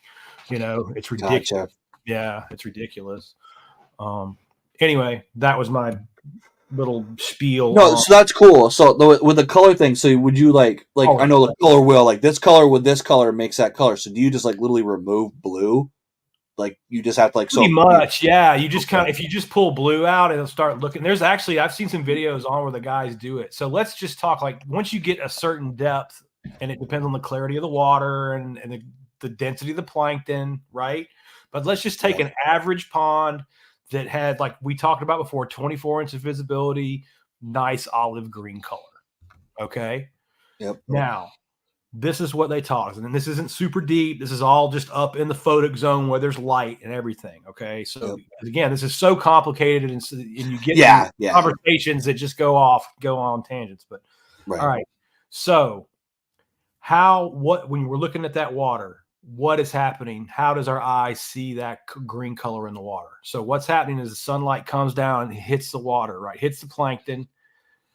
The phytoplankton is green because it has chlorophyll like any plant. So it's reflecting green back to my eye. So what's actually happening, like this coffee cup is white. This coffee cup is absorbing every color except white. White hits it, comes back, hits my eye, goes into my brain. My brain says that's a white cup because that white color is being reflected off the cup. That cup is absorbing every other color except white, right? So green is being reflected off the plankton, right? Being reflected back to my eye. So that means that in that water, some color of green is the most visible color. That's the shade that's being reflected. Gotcha. And it's counterintuitive, right? Like it seems off. It seems like it would blend, but it's actually not. If you have no idea, and this is not like some like magic trick that makes all the fish bite or anything. Right. But if you go to a place and you have no idea what color to use, match the lure color to the water color. At least you have a starting point. Okay, that makes sense. You know you're fishing with the most visible color in that water. If it's brown water, then I got a tan or a brown lure. All right, I'm matching it. Green water, clear water, chrome or white. Okay. That makes sense. Okay. Yeah, I always wondered that because, like, I mean, obviously, I'm literally doing a video with freaking 100 different colors on the pegboard behind me, but it's like I always fall into that trap, and I always wondered, like, because I know, like, honestly, it's contrast. A lot of times, it's just like, for me, one of my most successful cheat code baits that I do is I pour my own worms, and I do a black and blue, and then I do a June bug on the other half. Oh, nice. Because so it's like two colors that are, if you're gonna pick three colors in bass fishing, it's green pumpkin, June bug, black blue flag. Like it's just those three are those are the three. So that worm is two of the three main colors that you use. Yeah. And what it is it like now it makes sense, like, because if blue isn't involved, it's two color bait, but it's like a different contrast version of the same thing, really. Yeah. Because the blue is not involved in the purple, which then makes it out, and the blue fleck ends up turning into being like emerald green. I think when you put a blue filter on the camera, it changes blue fleck to a crazy, like blue fleck goes to crazy green to the eyes. Yeah, it's really weird. So that makes a lot of sense why that works. And honestly, what I do with that is if they're not, like, it's kind of like goes back to our memory conversation. So, the beginning of the year, I threw a lot of June bug. And then I switched to black and blue depending on the conditions. But then, like, towards the end of the year, I'll throw that hybrid between the two. And it's just different enough where it's not the same color bait that they've been seeing. And Right. that's, it's just that variation. And that makes sense with the memory thing is like, yeah, they remember, but they don't remember that isn't exactly what I saw when I got hurt. Now that brings me to the question of like, so when it comes to hooks, like, because I've heard this and I've never really been, and I don't know if we even have a way of monitoring it, but like when you hook a bass in the mouth, like, is that like the equivalent of me hooking myself in the mouth? Do they have like pain sensory like we do, or is it more like dull or pressure? Like, you know what I mean? Like, I know if like I hook myself in the mouth, it's going to be bad. That You would know what I suck mean? bad.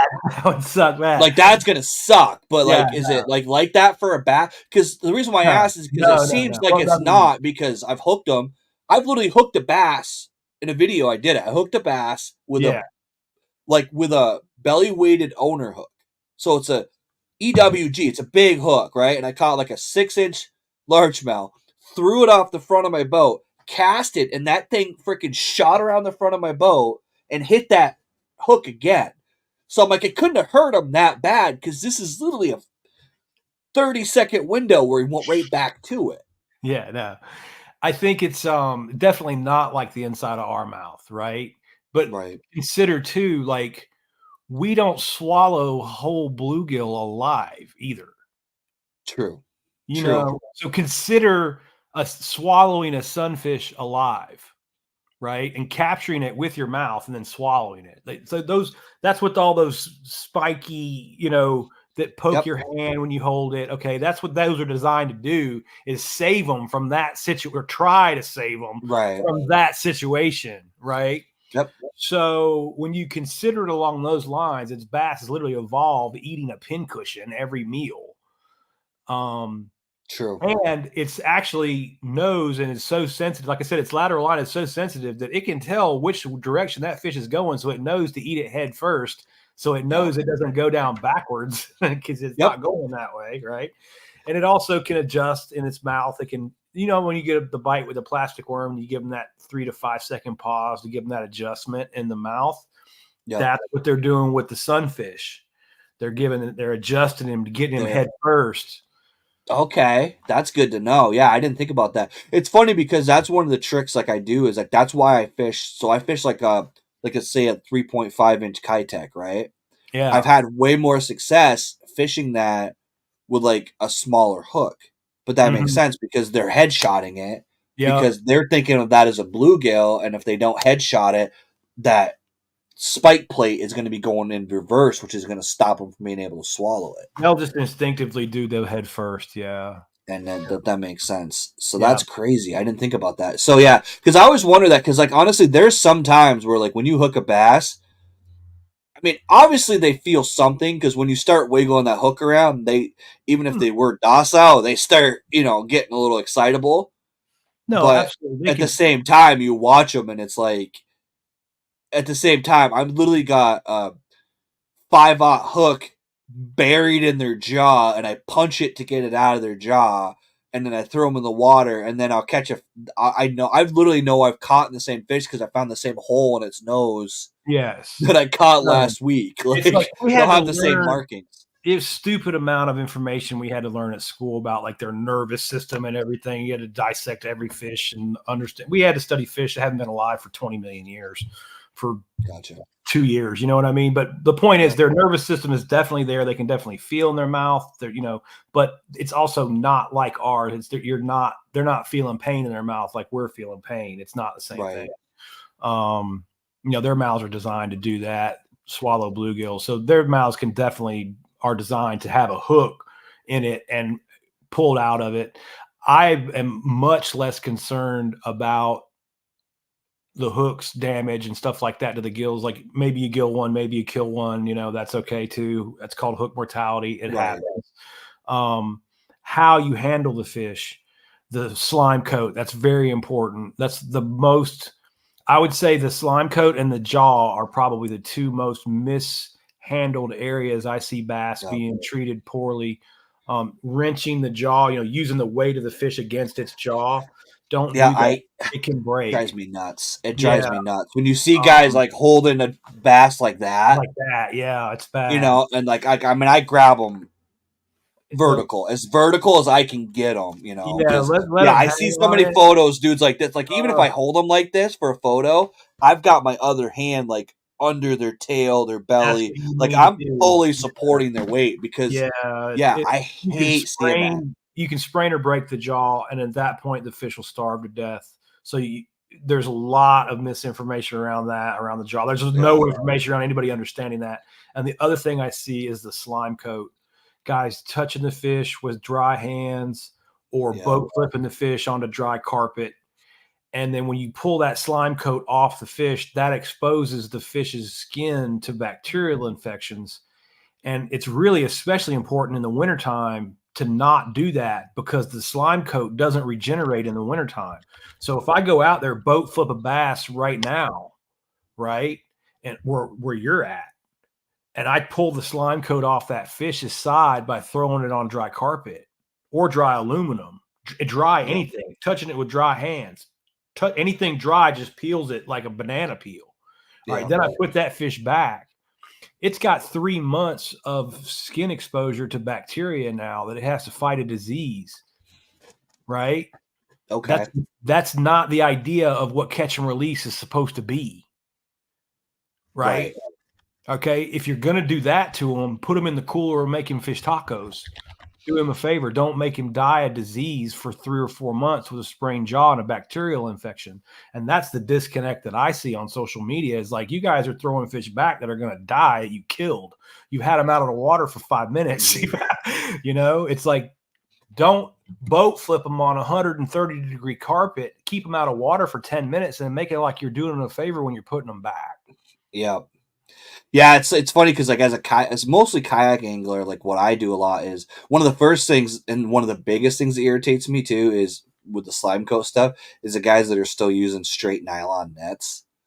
They're just shredding Yeah. those fish with those nets. Like You can not do that the rubber still does damage, but not nearly as bad as like you can literally use those rubber net or those nylon nets and then pull them out of the water and they're full of like the fish's scales are still in the net. Like you literally can. It's almost like a cheese grater to the side of them when they start thrash around on those nylon nets. Yeah, I would But prefer to see the better nets. You know, the rubberized net is the best. yeah, I For like and honestly I like the rubber ones better anyways because anybody who has ever tried to get a treble hook out of one of those fucking nylon nets, you'll appreciate the rubber net the really extra fast. $30 is worth it. You're right about Yeah, because I've tried to pry those. I've literally thrown nets away because I was like, yeah, doing the king salmon fishing thing and stuff like that. We're using the nylon nets because can you imagine trying to get a 40-inch, 18, 17, 18-inch hoop on a freaking with that. a No, rubber net? You'd spend like $200 on some of those big hoops, but yeah, they're huge, expensive. um, Net, everything is expensive now though, but a little bit of cost in the net and a little bit of just awareness. I think just being aware that well, hey, this is how you should handle the fish, and let's yep, try to put it back in about the amount of time that I can hold my breath underwater. yep, Right? It's out of the water. Let's use just that much common sense. Oh, wow. It's been like 2 minutes. That's pretty long time to be holding your breath. Let's go ahead and get this fish back if we're putting it back. If you're not putting it back, I'm not hating. Put it in the yeah. cooler. Who cares? I don't, Yeah, do whatever. Yeah, that's fine too. But I'm just saying, let's be congruent. If you're going to be releasing the fish in a catch and release manner, let's use all of the strategies. Let's not use all of the strategies that we would use to kill the fish and not care about its health, and then at the last minute throw it back. That's the part that drives me crazy. yeah, and it's honestly what's annoying to me too is the logic is pretty obvious. Like, okay, so this is my bass. Okay, I'm holding a bass like that.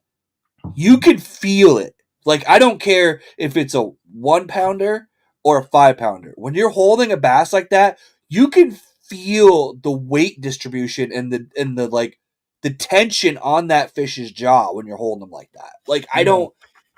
It's so stupid when I see people doing that. I'm like, at the very least, put the hand Well, there. like I Like, said, man, those guys, and it's a kind of a condition of the society that we live in. Catch and release has been going on for so many years. Most of our bass populations are skewed towards 1 pound fish. You can take 1 pound fish and hold them like that all day. You do that to Yep. an 8, and you'll just I don't know You'll even know break how his many jaw. Yeah. videos I've got of guys going.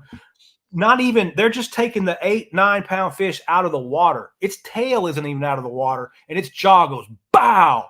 And the guys Yep. are emailing me going, "Did I just break that fish's jaw?" And I'm like, "Yeah, man, because you got to treat 8s and 9s way different. You treat 1s and 2s, Yep. and you're Yeah, not I've doing caught it. bass And with. you won't do it again once you do it once. Like once you bust Yeah. one, you bust a 10-pounder's jaw, and you're like, you feel so bad, man, and you'll never I do it again." I've caught bass with like weird Mhm. bumps on there, like where it did heal, but you could tell like his mouth wasn't right. Like Yep. somebody clearly jacked up his jaw. Like, Yeah, yeah. It's and unfortunate, actually but with the skin disease, the first 5 pounder I ever caught, I think he got hit by like a boat or something because he had like a long cut along his side, and it was oh all yeah. like it looked like a human infection. Honestly, it was Yeah. red. It was like it looked a lot like I had a wound on my hand, and it was clearly, he got hit by a boat or something, cut it, and then it was just the slime coat wasn't. Will slime, like with a wound like that, will the slime coat eventually cover it and it will heal, or is Yeah. that one of those things that once it gets under the skin, it's kind of just gonna Well, it can continue to be a definitely problem? it's one of those things where now you've shifted you've had okay, let's look at it this way. You had a healthy fish that was doing living a nice healthy life, and we caught it as a fisherman, right? As a catch and release type of angler that's trying to protect the environment, and we've Yeah, returned that fish into a condition now that's an unhealthy condition, right? So right. now its immune system is fired up. Its energy that it was going to be consuming to go towards growth is now going towards consuming towards fighting Healing. illness and healing up, right? So we're being very counterproductive to our goals as for releasing that fish. And that's where I come in, especially as a small pond manager, because at 2.5 acres of water, I've got a space for 100 bass. That's it. You're not boat flipping those fish. You're not jacking those fish by the jaw, right? You will be putting them in a net, or you will be leaving the pond, right? You're allowed to Yep. fish in our ponds, but you're definitely not allowed to mishandle the fish. And it's not the mishandle the fish, or it's not the definition of mishandling as saith social media. It's this definition of mishandling, so saith me. So that's actually a good question. So, as a person who essentially these are your babies, like you're raising these fish, right? Would you prefer for me to net every larger size bass with a rubber net than to try to grab them and lip them in a bass boat or boat flip them? Is it better to net them and then take the net out of the water so you're bringing their whole body weight out rather than try like they do in Bassmaster where they're always trying to grab the fish and pull it up out of the water Yeah, by no, grabbing pretty it? much everything you see on Bassmaster, don't do. Okay, fair enough. um, I would prefer you just use the landing net. Okay. Use common sense. Just net the fish. Get your hooks out. Like you said, grab the fish. If you do your grip and grin, support the belly, not out Yep. on the tail. Up, wet your hands, and put your Underbelly. hand under the belly, like under on the internal organs. Support the internal organs while the fish is out of the water, because that Okay. it's don't have the fish's back arched with its internal organs hanging, sagging down. That's not good for their internal organs. That's what your other hand is for when you do that side Gotcha. horizontal hold, right? Support those internal organs while they're out of the water. That'll help them a lot. Wet your hands. That'll help them a lot. Get them back into the water in under a minute. That'll help them a lot. And just those things, those three simple things right there. Once you learn to watch for those three things, and then how often those three simple things aren't being done. You see what I'm That saying? makes sense. That Yeah. actually makes sense because I see a lot of kayak guys, and now so it doesn't. I don't want to say it doesn't apply to me, but so the where I have my measuring board, it's inside my kayak, but there's always Mhm. like an inch of water in my kayak because Yeah. I'm fat and it comes through the scuppers. Yeah. So The my wetter, the measuring better, board, man. my Yeah. measuring board's always wet. I Yeah. see a lot of guys dip their measuring board before they Yeah. measure their fish. Yeah. That makes sense. I always thought it was just to clean it off so it would get Protect the red slime better, but coat. that actually makes sense that it's a slime coat thing. No, those guys That's are real actually sharp something. that are doing that. Yeah, real That's sharp. actually I didn't think about that. Like, Yeah, I yeah. never made that Great. connection, and I never recommended that, but that makes sense because not to mention the dryness of it, but it could be you're talking a 90-degree day and that board's been sitting on the deck of your kayak the whole time. That thing's hot Yes, too. yes. Yeah, but the So that dryness makes is sense. seriously critical. Super to me, the most important thing is that dry 6-inch board of metal that you're about to lay that fish's slime coat on. You're about to peel the whole slime coat off the side, and you're about to Yep. give a nice fish a bacterial infection that could be prevented. You know, Yeah. you could be Yeah, putting that. you're basically giving them the equivalent of an instant sunburn, like Or what we would experience think like about it that. this way. Think about if you fell off your bicycle or whatever and skinned up your hands, right? And then went down Yep. to a pond and washed your hands in pond water every day. What would your hands look like? You Yeah, just said the fish look very similar to my infection. Your yep. hands will look very similar to a bacterial infection on a fish if you did that. That makes It'll be, sense. yeah, it's very similar looking. Nasty as crap, and you don't want to do it. Gotcha. Yeah. So that's another question that I wanted to ask too. So we have a lake that is by me that has such bad blue green algae Oh yeah, yeah. that it's emerald green. Like it looks like green glitter was dumped in this lake, right? Right. And all the bass I catch out of there are like white. Like the largemouth don't have Yeah. green in them. Yeah. Is that because they're sick, or is No. it because they're not getting sunlight, or is it just they're adapting to their environment? Yeah, Or their skin can change like a chameleon. A bass's skin can change tones pretty okay, significantly. So you'll see it in Georgia really a lot. The ponds will be clear and they'll shift to that clay color and then they'll shift back to clear green. And you'll see the fish go from the classically bass green pattern. And then when the ponds, if we get a bunch of rain, the ponds will get muddied out and the bass will turn silver. And then when the water clears back up, the okay, bass will green back out again. It has to do with their brain can sense the light and can sense the environment and can change their body color. Camo, it's camo. okay. So So that they're not like instinctually doing it. They're not like an like. I guess the question is, there's not like an octopus that like if you put it on a black background, it almost instantly turns black, and then you put it to something else and it's it just like changes. that. Yeah, Oh, it is like that. yeah, it's Okay, just that's like that. cool. Yeah, yeah, yeah, yeah. But they're They're not like mentally doing that. Is like I guess like they can't like just an purposely change instinct. Like their own their color. brain Just just so does it. just You does know? it. Okay, Yeah, it just does it. Yeah. But that's their really cool. body color does shift. Now, when you start getting shifted out to your blue green algae and having really dense plankton like that, okay, that's bad too. You Right. can have so much plankton in the water that at night it uses up all the oxygen and kills all your fish. Yeah. So in those types of ponds, you need some plants around the edge to be taking nutrients out. You need some cattails. You need some plants, riparian plants, to remove the phosphorus and nitrogen to reduce the plankton bloom. Right? Okay. Okay. Whereas if you're in Georgia, my pond is clear as vodka. All right. I don't have green water like that. I'm bumping the pond and encouraging some greenness to the water. Right. So I'm in an opposite situation. And that's where another problem I have. Like when you talk about this stuff online, there are so many variables, right? Yeah. That's a lot. So Yeah. many differences in this stuff and where you are, how big the pond is, what is the water quality, what is the fish population. Like there's so many variables to this stuff that you can't even begin to talk about all of it. Right. You know, Yeah. The reason why I asked that is because like so I love fishing this place, but I don't fish it as much as like it's got pretty decent quality largemouth.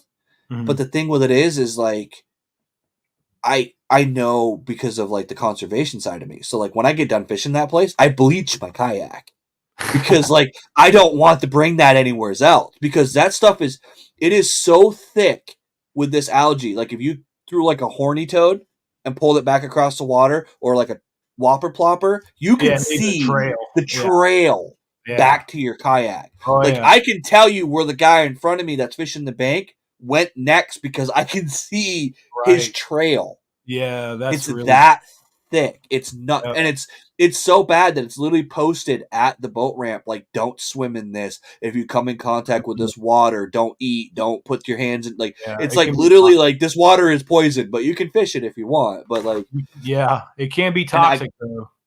and that's why literally when I go home, the first thing I do after I fish that place, I go home to my dad's and I pressure wash my kayak, and then I literally go around and wipe it down with bleach. Like, I literally, it's probably not good for the plastic in my kayak, but I would rather just bleach it and just You kill could whatever's there. just spray it with water, it'll be fine.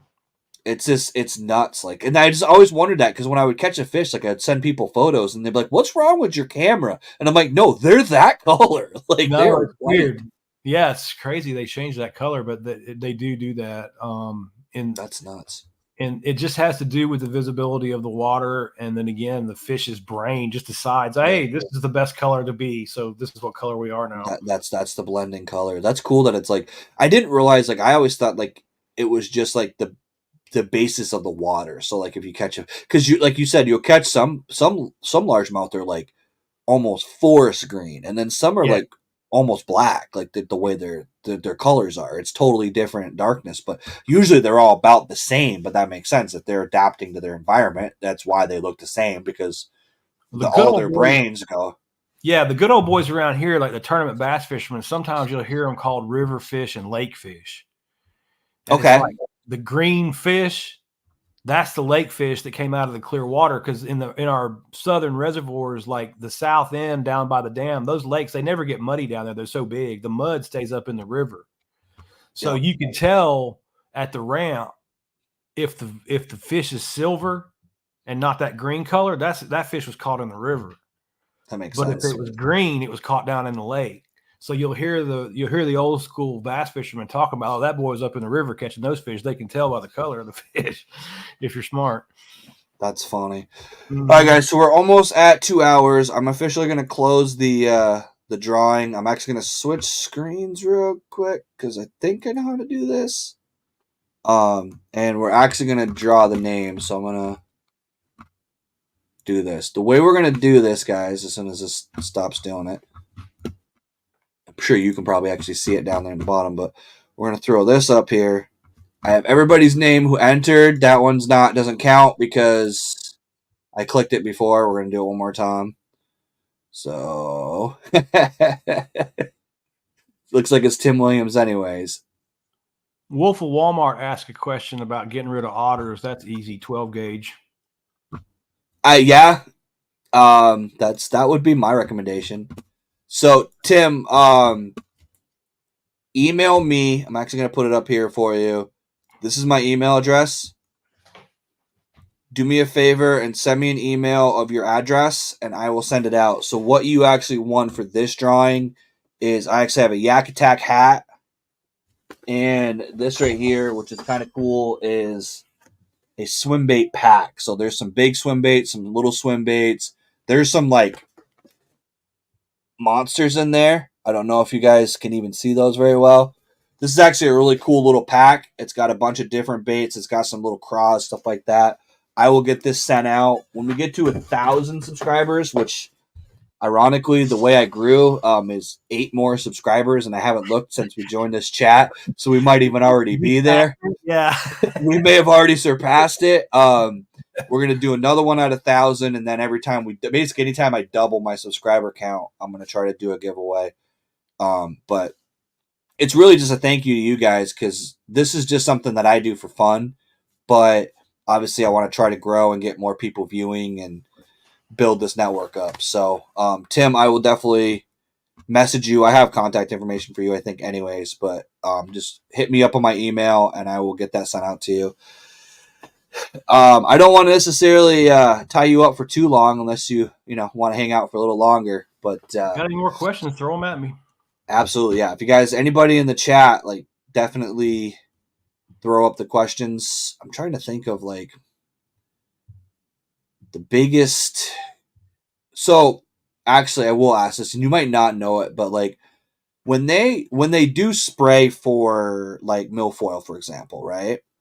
Done it many And times. so when milfoil dies, I've been told that like takes oxygen out of the water as it dies. Is that It does. does that affect like the algae bloom? Like, does it affect like the whole ecosystem? Like, does all fish just? I mean, obviously they can't breathe, but like, will that have a negative impact until basically it dies and then everything returns back to normal, or does it?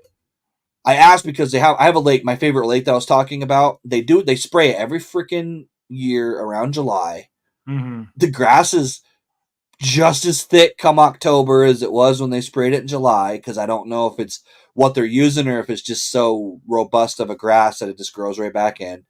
It But does. like the But go ahead.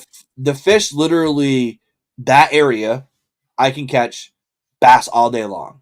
All day long I can just do circles in this bay and catch bass. Yeah. They spray it, I can't find them. So I'm Right. assuming they're going out deep to get away from it. Yeah, they'll But bug out. like, do they sense the spray, or is it just the oxygen that's like the lower oxygen level that's causing them to, like, can they feel the spray in the water, I guess is the Yes. question. Like when they breathe, do they like taste it or know it's a I problem don't and leave? I think they can like taste and smell it and just like you know how like if somebody like cracks open a bottle of bleach, you don't have to be near it very long. You know what You I just mean? know that smell, Yeah, yeah. you just are like, whoa, man, I don't want to be anywhere near that. I kind of get that feeling. That's how fish are around those types of products. Now, what you have to understand is though, okay, it has to do with toxicity. Okay. Okay. What is toxic? All right. It's a slippery slope. Right. Okay. So are the chemicals that I'm using to spray the milfoil toxic to fish? Yes, they are. To answer that question, yes, they are. Well, what is diquat toxic to fish at? 236 parts per million. Okay, so what would I need to do in an 80-acre lake to get the water to 236 parts per million diquat? Pretty much wreck the Exxon Valdez off in that damn thing, Gotcha. right? You ain't going in there, all right, and getting the because now back that up. Diquat's toxic to plants at 1 part per million, not 236, right? So I Gotcha. don't have to go anywhere near the toxicity of fish to be at the toxicity of plants with that particular herbicide, Okay. right? All right. So I'm not killing fish with chemicals, right? I'm nowhere near. It's like, could you drink enough Coca-Cola to kill you? If you drank 28 Coca-Colas in an hour, would you die? Yeah. But we're not adding that Yeah, much. why would you do Right? that? Yeah. Why would you do that? We're not doing that. We're only adding to the 1 part per million right on the plant to kill it. Now, what happens? The plant dies. Bacteria makes the plant rot. It goes away. Just like if you ate an apple core and threw it in your yard, turns brown, goes away, right? Bacteria causes that rotting process to rot that apple core. The chemical goes into the plant. It gets taken up to the plant, depending on if it's a systemic or not. It goes into the root system, kills the plant. The plant begins to rot. The bacteria in the water, just like the bacteria in your yard, breaks that plant down. Okay. The chemical that was in the water that went into the plant that could kill it now gets broken down by that bacteria. That's what makes it an aquatic herbicide. It's not in the water forever. At that point, it's dead and gone. It's carbon dioxide and water again itself. So the chemical's Gotcha. gone out of the water now. Okay. Now, that rotting process is oxygen consuming.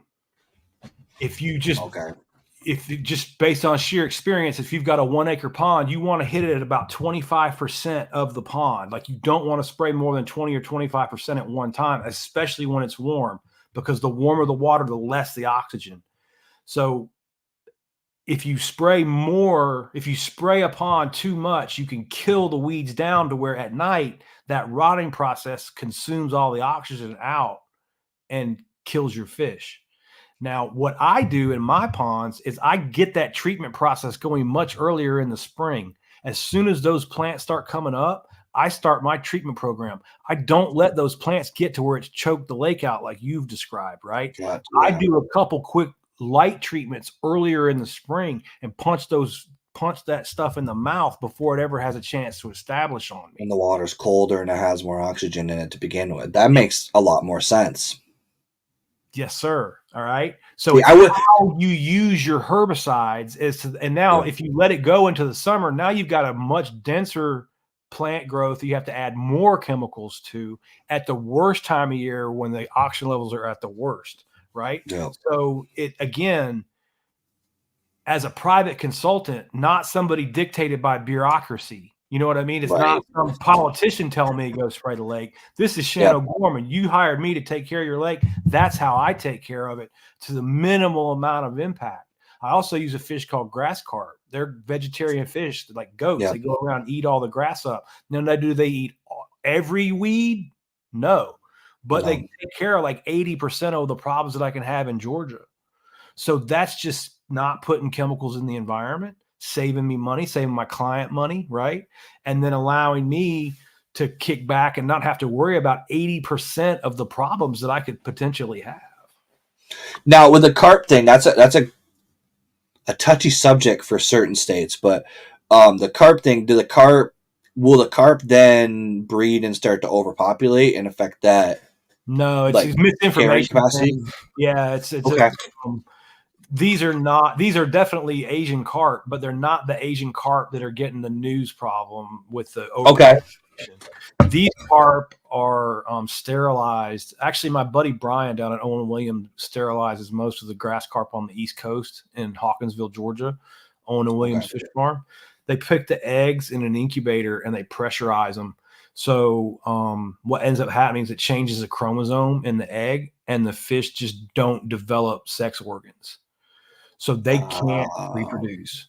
And since they're vegetarians, they don't disrupt the food web in the area. Yeah, because they're not eating that. They're not in the same food web.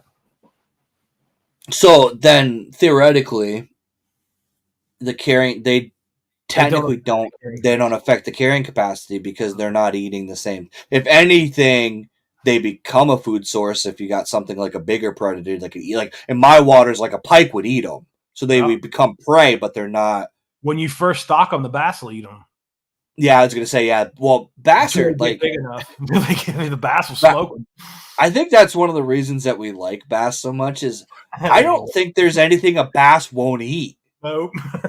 Nope. If it looks like it's alive, and even sometimes when it doesn't, they're gonna eat it. Oh, like it's nuts. Like it's so and it's not even like that's the other thing that I always I think is funny, and I can't I guess it's because I try to humanize the bass, but like why is it that like a 12-inch bass or like say an 8-inch bass will try to hit a 12-inch glide bait? Like what the hell does he think he's gonna do with it when he kills it? Dude, well, I love talking about this stuff too, because a lot of times guys don't really fully understand the biology of how the fish got there. So let's if you want to humanize it, let's humanize it this way. Okay.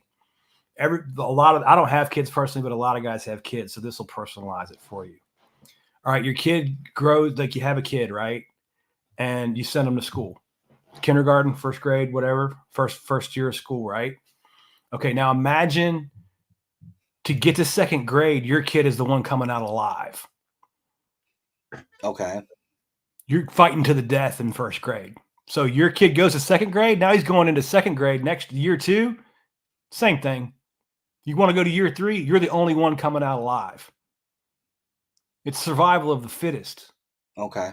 Okay. You want to have a kid get to year 2 and your kid got killed in year 1, have another kid next year. Good luck. Right. That's how the spawn works. Okay. Right? That makes sense. Now, when you're hatched out, you're a baby bass. Me and you we're in the same group, right? But I hatched 45 minutes ahead of you. And I started eating zooplankton 45 minutes ahead of you. You know what that means for you?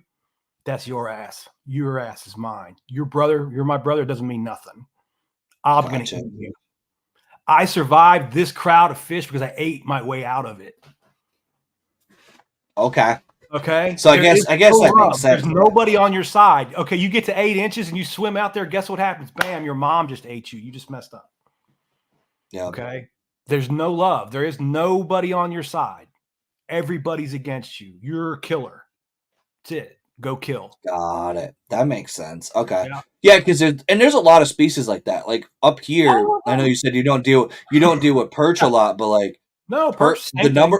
number one color to catch a perch with is a fucking perch. Like if Yeah. you throw a perch colored bait, you will catch a lot of perch on a perch Yes. colored bait. Yeah. But it's a good point because it's moving, it's there, and I think I can kill it. And that's pretty much their only. Yeah, that makes sense. If that's their logic, then it doesn't really matter what it is, which is Well, probably why bass here's why eat ducks crappie and everything are else. really bad for your pond. Actually, if you think about it, crappie, like right now, we're coming into early spring, right?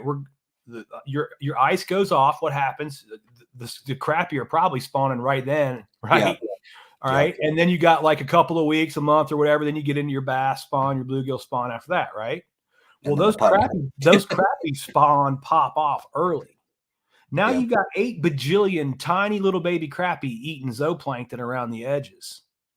When your bass spawn, those baby crappie are big enough to eat those baby bass. And that's where your bass population goes in a pond with crappie.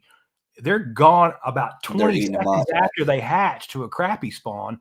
And Yep, then that whole crappie spawn gets eaten by like one thing over here. You know what I mean? And yep, it's like your entire bass spawn vanishes and you don't even see it because it happened at like almost microscopic sizes, yep. right? Well, So, it's funny to watch too the circle of life too, because you see like the bluegill, right? So when yeah, the bass spawn, the bluegill are trying to eat the eggs, and they're coming in and messing with the bass spawn. But then when the bass get a little bit bigger, they're terrorizing those bluegill and destroying them. So like it's just everything is trying to eat each other all the time. So that makes sense because, and of course, I also have the pike and pickerel situation right. too, which adds a whole another, and they That's spawn right another around the same level of time too.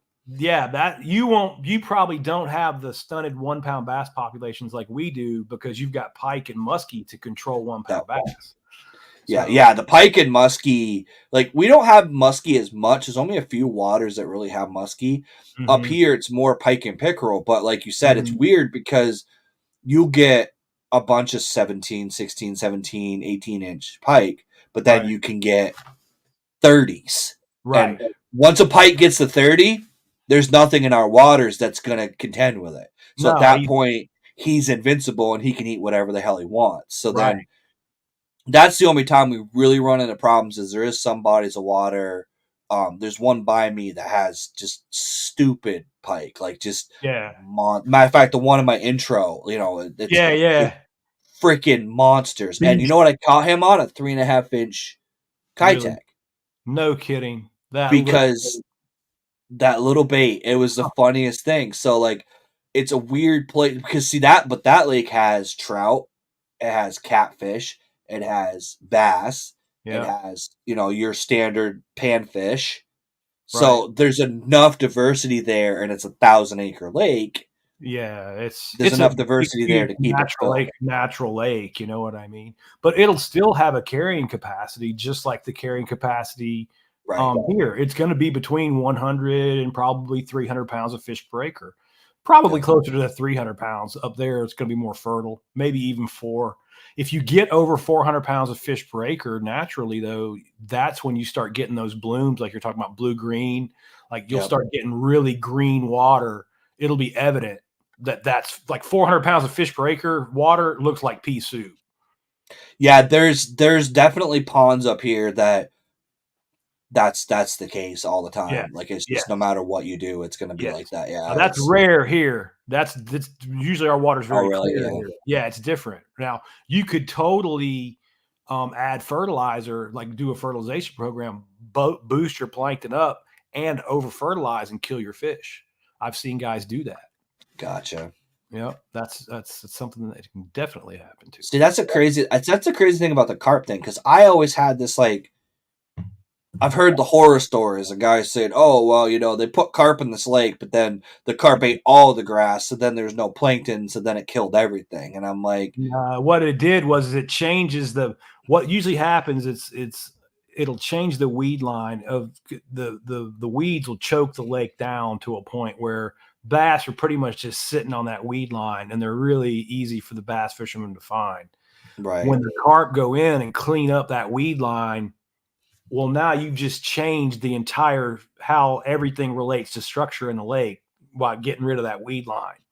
Yeah. So the bass haven't gone anywhere.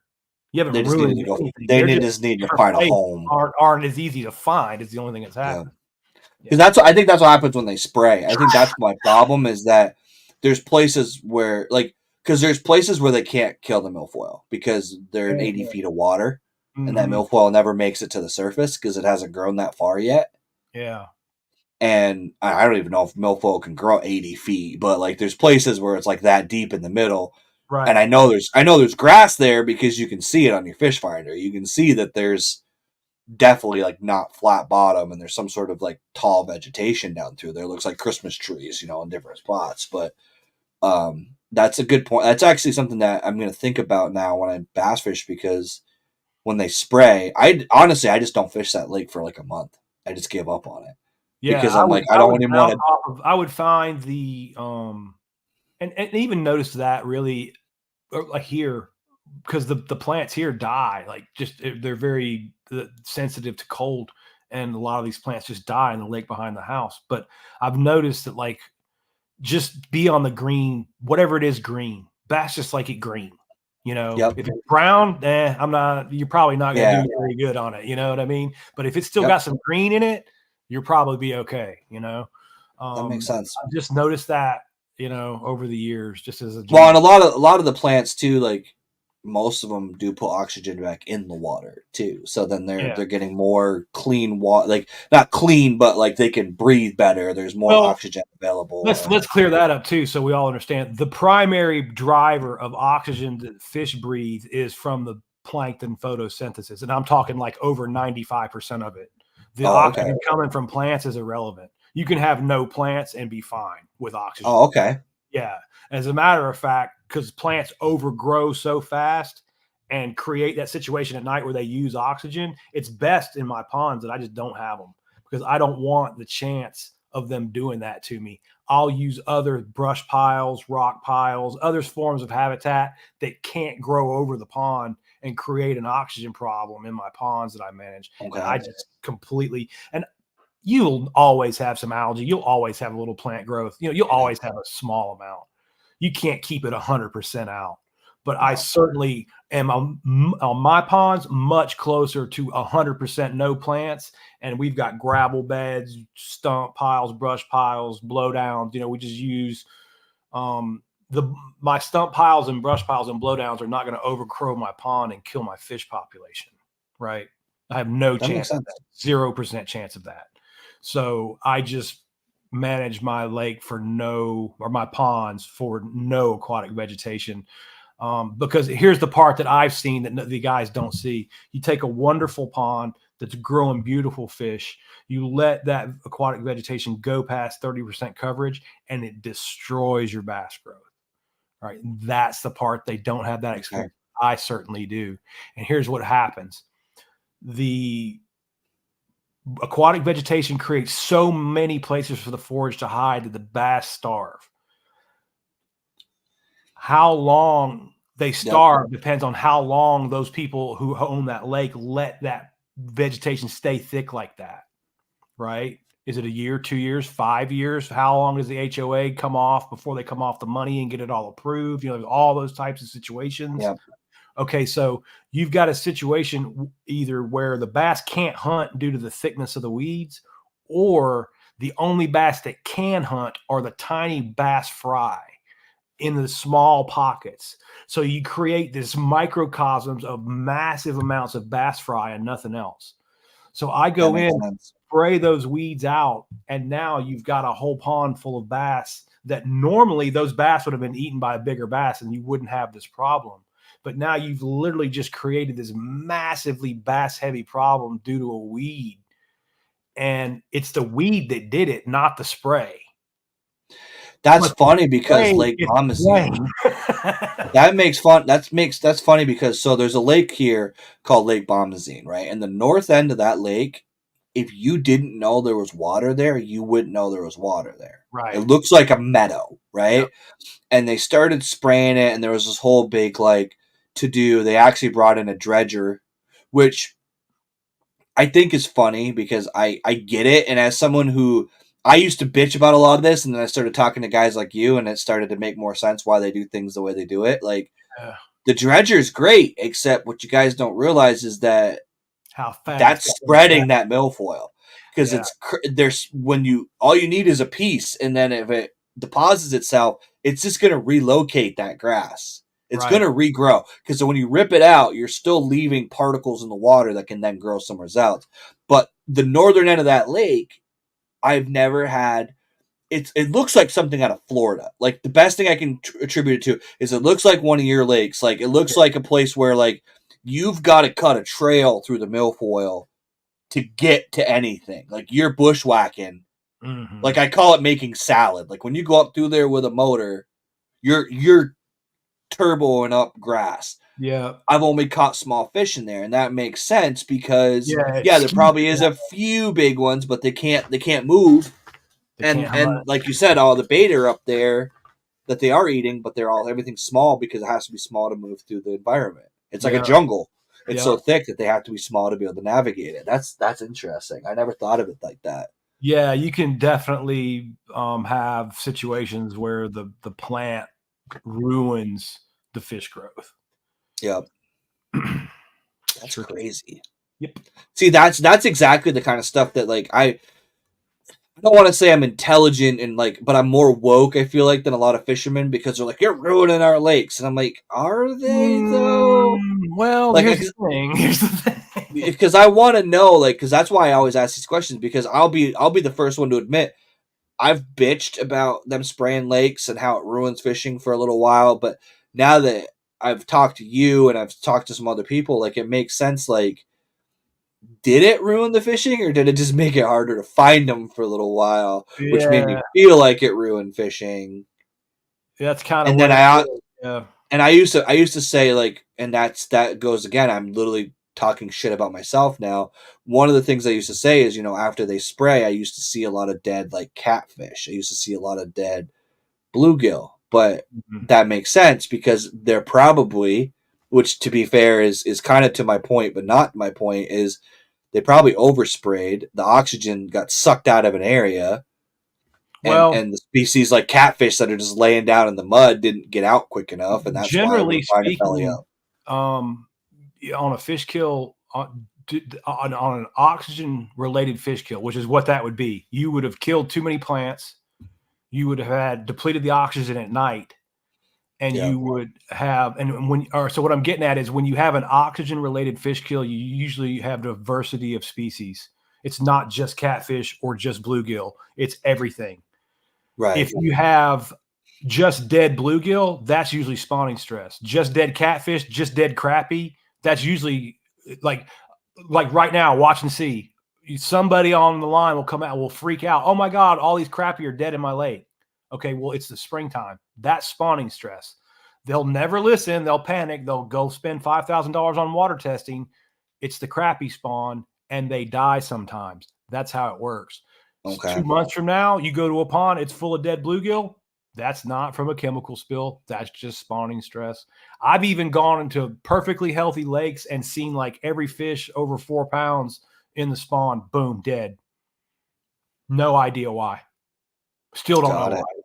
Don't have any idea why other than spawning stress. It happens sometimes. Okay, Um, so just in general, like how my mind works. If I walk down and it's a fish kill and there's catfish, bluegill, bass, okay, that's oxygen because there's multiple species dead, because there's different things especially dead. catfish because catfish are tougher than a coffin nail. And that was my argument. That's what I was saying. Is that's my argument was like I didn't even know there was catfish in this lake. I've only caught them a couple of times, but Right. like I would see them floating, and I'm like, if you can kill a catfish, you're fucking something up because you can lay a catfish on the shore. It feels like for 20 minutes, and then throw them Yeah. back in the water, No, and they're gonna swim away. that's probably just spawning stress, just natural. That Yeah. okay. Yeah. Yeah. That makes sense. Hmm. Yeah, because that was one of the things that was honestly it's what I used to use as an argument about not spraying. Is I was like, if you're killing catfish, then there's something wrong because those things are rugged. But that makes Right. sense. It could have been, and Yeah. honestly, it could have also been, you know, maybe in my mind now thinking about it too is like if there is an area where the majority, because that's the thing about that area. and that's why I love that place, is it's like literally pike, largemouth, crappie, perch, cat. They all live because there's lily pads all the way around the edge. There's submergent milfoil. It's a bay, so it's a little bit protected from the weather. Mm-hmm. And there's it's 8 to 10 feet, and then it goes into 20 feet on the other side. So it's like a premier habitat for almost all of the freshwater species in that lake. So they're all commingled in there. So Mm-hmm. that makes sense that I probably am seeing either stress, or maybe it's the fact that they're all having to relocate, and the pike are just like, oh, I'm going to start headshotting some of these catfish as they come out, because at that point everything's going to have to condense down. They're losing part of their area, so that's probably also what I'm seeing is stuff getting, Mm-hmm. You're those fish smart that live dude, man. You're together. figuring it out. You're figuring it out. And that's why I like that's one of the reasons I wanted to do these podcasts, because I'm a bass fisherman. I'm an angler. Like, I think in the sense of like baits and stuff like that, but there's so much more to, like, once I started really thinking about the science of bass is really when I started catching bigger ones too, Mm-hmm. because like I'm always trying to think about the equation. Like in my head, I always remind myself of that equation. Like what when I pick a bait, one of the first things I do when I go to a boat ramp is I look at the boat ramp, because there's always fry or there's always something around a boat ramp. Like, what's there? Mm-hmm. That's usually the feed. Like, that's usually what the bass are going to eat. If there's a bunch of bluegill, I'm going to throw bluegill baits. If there's a bunch of perch, I'm going to throw perch. If and like one of the videos I did, which honestly I wish had gotten more views because I kind of gave a secret that people don't think about, is I was going out one morning and all I heard was bullfrogs. Uh-huh. And Yep. I'm like, okay, I didn't have a topwater frog turn, but I literally cut off two square bills and threw on a Zoom horny toad and a hollow belly frog and started smashing fish, because just Yeah. listen, because Yeah. if you hear that sucking sound from the bluegill Oh sucking yeah. the algae, you're like, Mm-hmm. okay, no, there's bluegill in the area. If I make my bait look like what's already here, I'm more likely to catch something, because it's going to look like what they're already used to eating. And then if I drop it right in front of their face, they can't resist. But that's from watching and listening to people say, look, think about it this way. If you can reach out and grab a cheeseburger, are you going to drive to Wendy's? No, you're going to eat the one that's right here. Right. So if you can present that bait within a short range and that fish doesn't have to exert that energy and he gets a free meal, and that's the thing about size too. Like, a lot of guys are like, they won't throw a big glide bait or even a small bait. Like, to be honest, even that small bait is not going to matter. If you drop that bait right here and that fish is ready to eat, he's going to eat this and he's going to eat this. He's going to eat whatever he can. If he's only got to go a few inches to get to that bait, he's Right. going to eat it. And that's the stuff that, like, you don't get taught that when you fish. You get taught throw a Senko in this situation or throw a jig in this situation, but you don't think about like the biology of why they're eating that. Which actually No. leads me to another question. My buddy caught a walleye Mm-hmm. and it was full of crawfish, which I didn't even know walleye ate crawfish. Oh yeah. But like a bass, for example, do they crush the shell and eat it? Like, can they digest the shell of a Oh crawfish? yeah. Oh yeah. So it's just all they just like they're It's because I was wondering that because he caught one. We caught a walleye ice fishing, and the whole craw was in the belly of the yeah, walleye. Like, the yeah. whole thing was there, and that made me wonder, like, if bass are just kind of slowly filling their stomachs up with like shells that they haven't been able to digest or not. Oh no, actually it changes the color and you can see it too because the easiest place to see it in Georgia anyway is on our stocker trout because when the trout come out of the hatchery, they're on pellets, and that's not a natural food. Right. It's fish protein and it's a good high protein fish pellet, but it's still not. It's a pellet. Yeah. So if you catch those trout right out of the fish hatchery or soon after they're stocked in the river, um, they'll be their meat will be white. But after they are in the river for a while and they eat the crustaceans, the enzymes and the exoskeletons of the crustacean will change their meat to pink. So they have, Hey, that's yeah, funny. Yep. Okay. yeah, like how flamingos turn pink. It's the same thing. think it's L-serine is Interesting. the name of the enzyme, but yeah, the fish tissue color will change based on its diet. And like I said, I just noticed it with the trout because I used to volunteer at the trout hatchery in the summertime sometimes. Well, it And makes sense too, like with bass, because like you said earlier, bass can change their color. So then technically, they're probably and just humiliating themselves back out. I think too, like there's some crazy, like have you seen the pike that turn crazy blue colors sometimes? I think that's from eating crawfish. Okay, makes sense. They're Yeah, digesting all of that, and I something mean, their crazy. body's regenerating itself from Maybe that it's not material. crawfish. Maybe it's something else they're eating. But I think like it's probably crawfish or some kind of crustacean because that's back home. That's what changes the fish tissue colors and changing the weird colors when they're eating something. So, and my buddy Mickey was he keeps a striper that he likes to eat fish. He keeps them, and he's found striper just packed full of crawdads. So striper will cruise the bottom and pick them off too. Yeah, it's crazy. So like up here, we have a lot of.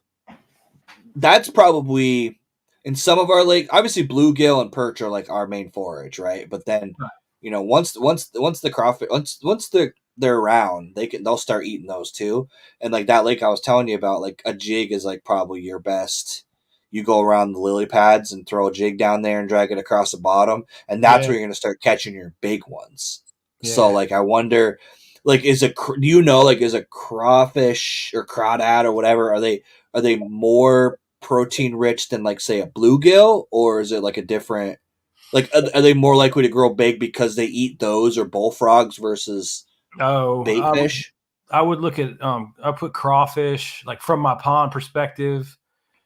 Uh, Crawfish is a secondary kind of forage. Frog, secondary kind of forage. Okay, Natural forage that occurs, but I am not spending extra money to stock any of that stuff. right, Part of my project that I've been doing is showing people just that. Like I stocked that pond new. I have stocked no forage in it since then. Like yeah, the initial stocking of fish, and that's all. Now I have fed the bluegill, I'm bigger, heavier bluegill create bigger, right, heavier bass. But pumping them up, yeah, yeah, I have not added additional forage, and it's because the conversion factor on bass is so significant. Like you just about are wasting your money trying to do any of that. right, Spend money on forage is a slippery slope. You're really just kind of paying the fish yeah. man's Yeah, bills. because I was wondering more for like, because like I said, the lake that I fish has a lot. Like I said, literally it's a bay, right? Oh, right. Well, It's they're like a definitely 60, it's probably 60-acre area right. that by the time like July hits, Yeah, there's an opening in the middle where the right. boats travel through, and the rest of it is submergent milfoil with lily pads on top. So like the bullfrogs are just like, you go out there at night and it's just bow bow, like you Yep, can hear, like that's all you hear is peepers yep. and frogs. And And I've been looking for one, and I'm gonna try to get with somebody and maybe design my own. Like I want a giant frog. I want like a yeah, swim bait frog because the frogs that are down there, yeah, they're like the size of my Adidas, man. yep, yep. Like I need a Oh, frog. Yeah, I need a these frog. bullfrogs we get are Yes, big. Yeah, that's what I want. I want a lightweight, tough, durable, big with the kicking legs. I want yep. realistic legs, and I want a big one. And I can't find one big enough, so I'm gonna have to find somebody to either or make my own or something. But I think that Talk would. to, you're looking for like a top water deal. Mm-hmm. Brendan Brown might be able to carve you one because he does a lot of balsa carving. Yeah, he follows my page. I'll talk to him. Talk to him. He does like he carves his own baits and makes his own Yeah. hooks and hangers and stuff. So he might be the guy. He's like, that's his deal is big Oh yeah. baits. So I, he I might be want a able to do big. that. I want a big frog bait. Yep. Dude, there's nothing more fun. Like that's one of the reasons why I love that place is it is the type of place where even if you're catching little ones, there's just something so enjoyable about seeing that damn fish shamu out of the water when they miss that frog. Even when they miss it, you're pissed off, but you're like, man, I just watched this fish like just try to get that frog. Like it's just when you see that water, and the thing is that's the funny part is like the thing I learned is the big ones don't do that. The big ones just suck the water down. Yes. That's when you really get that feeling. Like when you Yes. hear that splash, it's usually. I Yeah. mean, I'm not saying it's little, but it's probably under 5. Once you get over 5, like they don't do that. They get underneath, and I think they just suck the water right out. They basically just displace all the water under because you hear that like boom. Yeah. They do. You don't see them. You hear that sucking like sound where they just suck the water down. They flare that gill, that their gills open up at the back, and it creates like a vacuum. You know what I mean? That's how they eat. That's how they get fish. It's like a vacuum cleaner. The way they flare their mouth open, they get fish in there. And that's a good point too for any, like maybe you're new and haven't thought about it quite this way.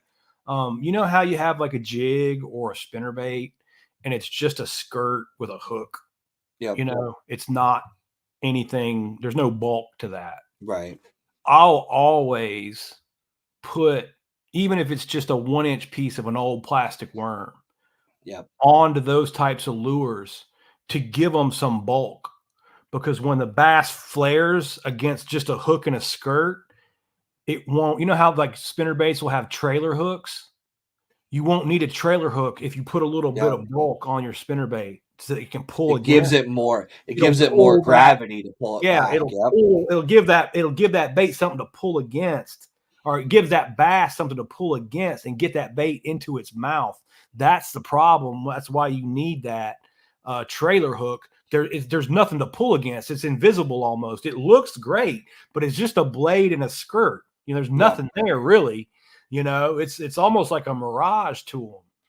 There's nothing solid for it to pull into. That's a good point. Put a little more plastic on there, and you'll never need a trailer hook on a jig or a spinnerbait again. Just bulk up your plastic in the middle, and they'll pull. See, I've always done it just because of the simple presentation of it. Mm-hmm. But that actually makes more sense. There's more substance there because a hook is narrow. The skirt is just pulsing, so it doesn't really have any substance to it. So the only thing that's really solid in that whole thing is the head, which is that big. So it's not generally on the bottom. It's usually facing down. Half an ounce out of the mud. That's not happening. Yeah, that's a good point. Add a little bulk, add a little plastic, those types of baits, and your hookup ratios will get a lot better just on physics. That's freaking crazy. So I wonder, out of curiosity, is like, so say Senko, right? Did they just think that that's just a small fry bait, or like, because there's nothing that's really that profile, like in my mind. Yeah, they just think that's a good question. I don't know. It's something about. I personally think too, like if you watch a Senko fall, it jiggles and wiggles and it's so it just looks alive, feels. Oh, right. Lateral line. True. That's a good point. So okay. Wow. Because I always wondered that because feel. Yeah. You know what I'm saying? It feels like alive. Something that's moving. Yeah. Okay. Because I always wondered that because I was like, you think about like a Senko, right? Yeah. How many earthworms are falling from the surface at any given? Like I could see earthworms coming through the bottom maybe and floating up, not knowing that they're under a lake, but like there's not that many earthworms falling in the lake, so why are they eating that? But you ever see a bass tail slap forage? Yeah, actually, it's. And then what happens to it?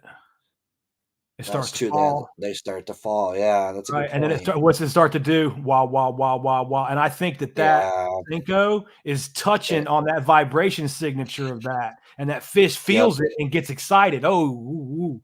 You see what I'm saying? It's way more complex than just visual. That makes sense because that makes sense because we actually had that problem ice fishing. So I was ice fishing a week ago, and I didn't realize it, and I think that's what it was now. Is it's a smallmouth. So we're using live bait, hook and shiners, running tip ups. Mm-hmm. All 10 of my tip ups had no minnow on them. And I'm hooking them through the dorsal, like under the dorsal. Like that fish the minnow's not getting himself off that hook. Mm-hmm.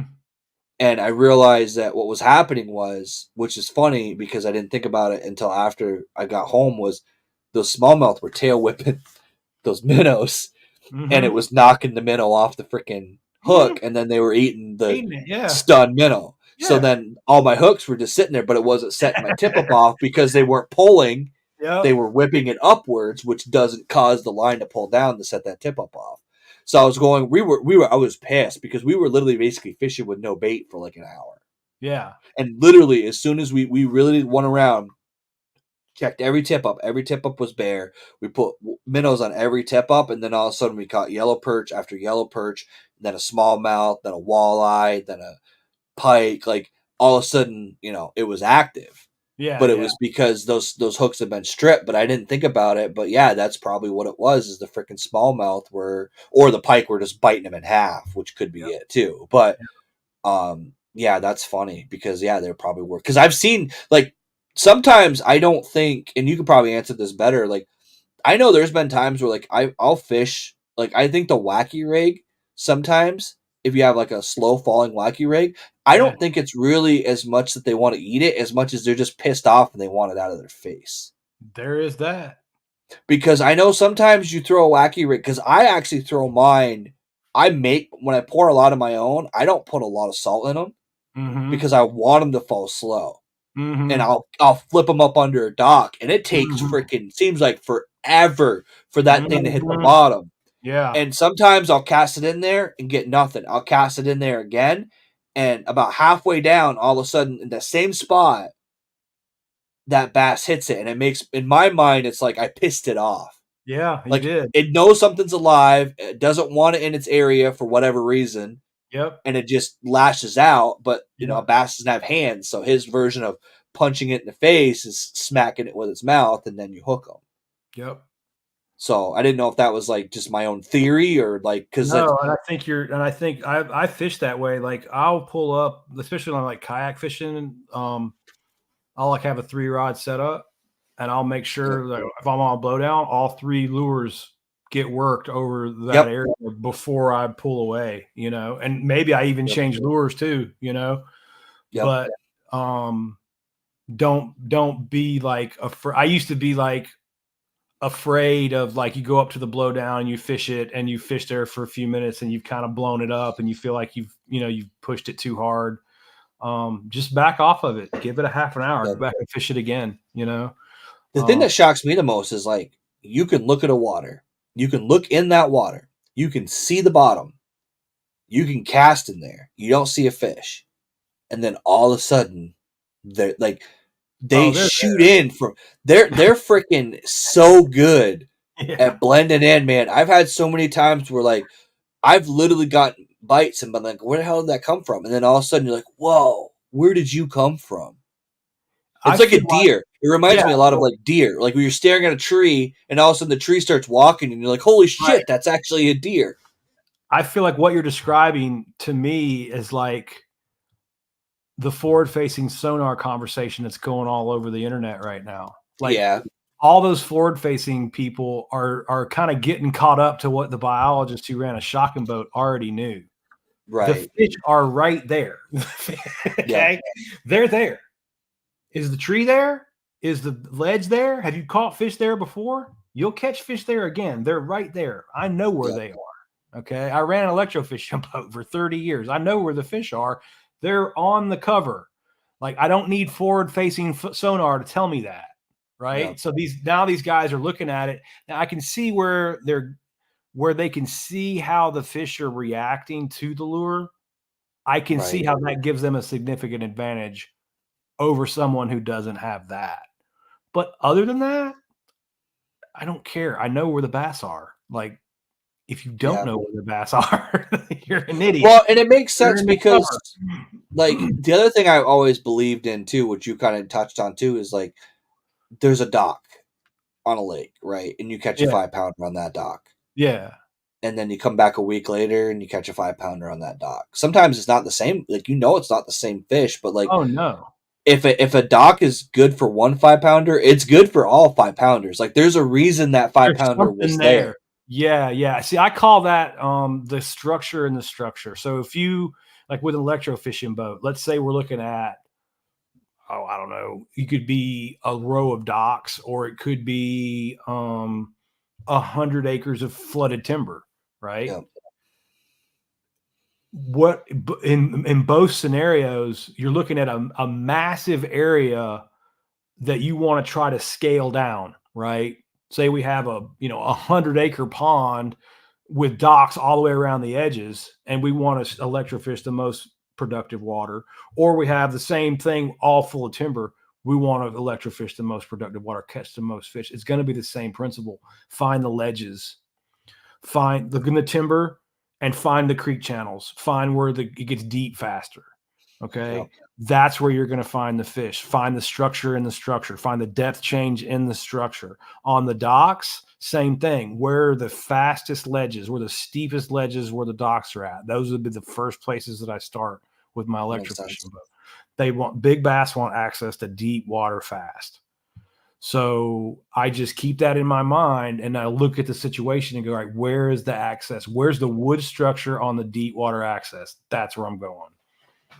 Now, is the deep water safety thing? Is that like they feel like that's their exit route?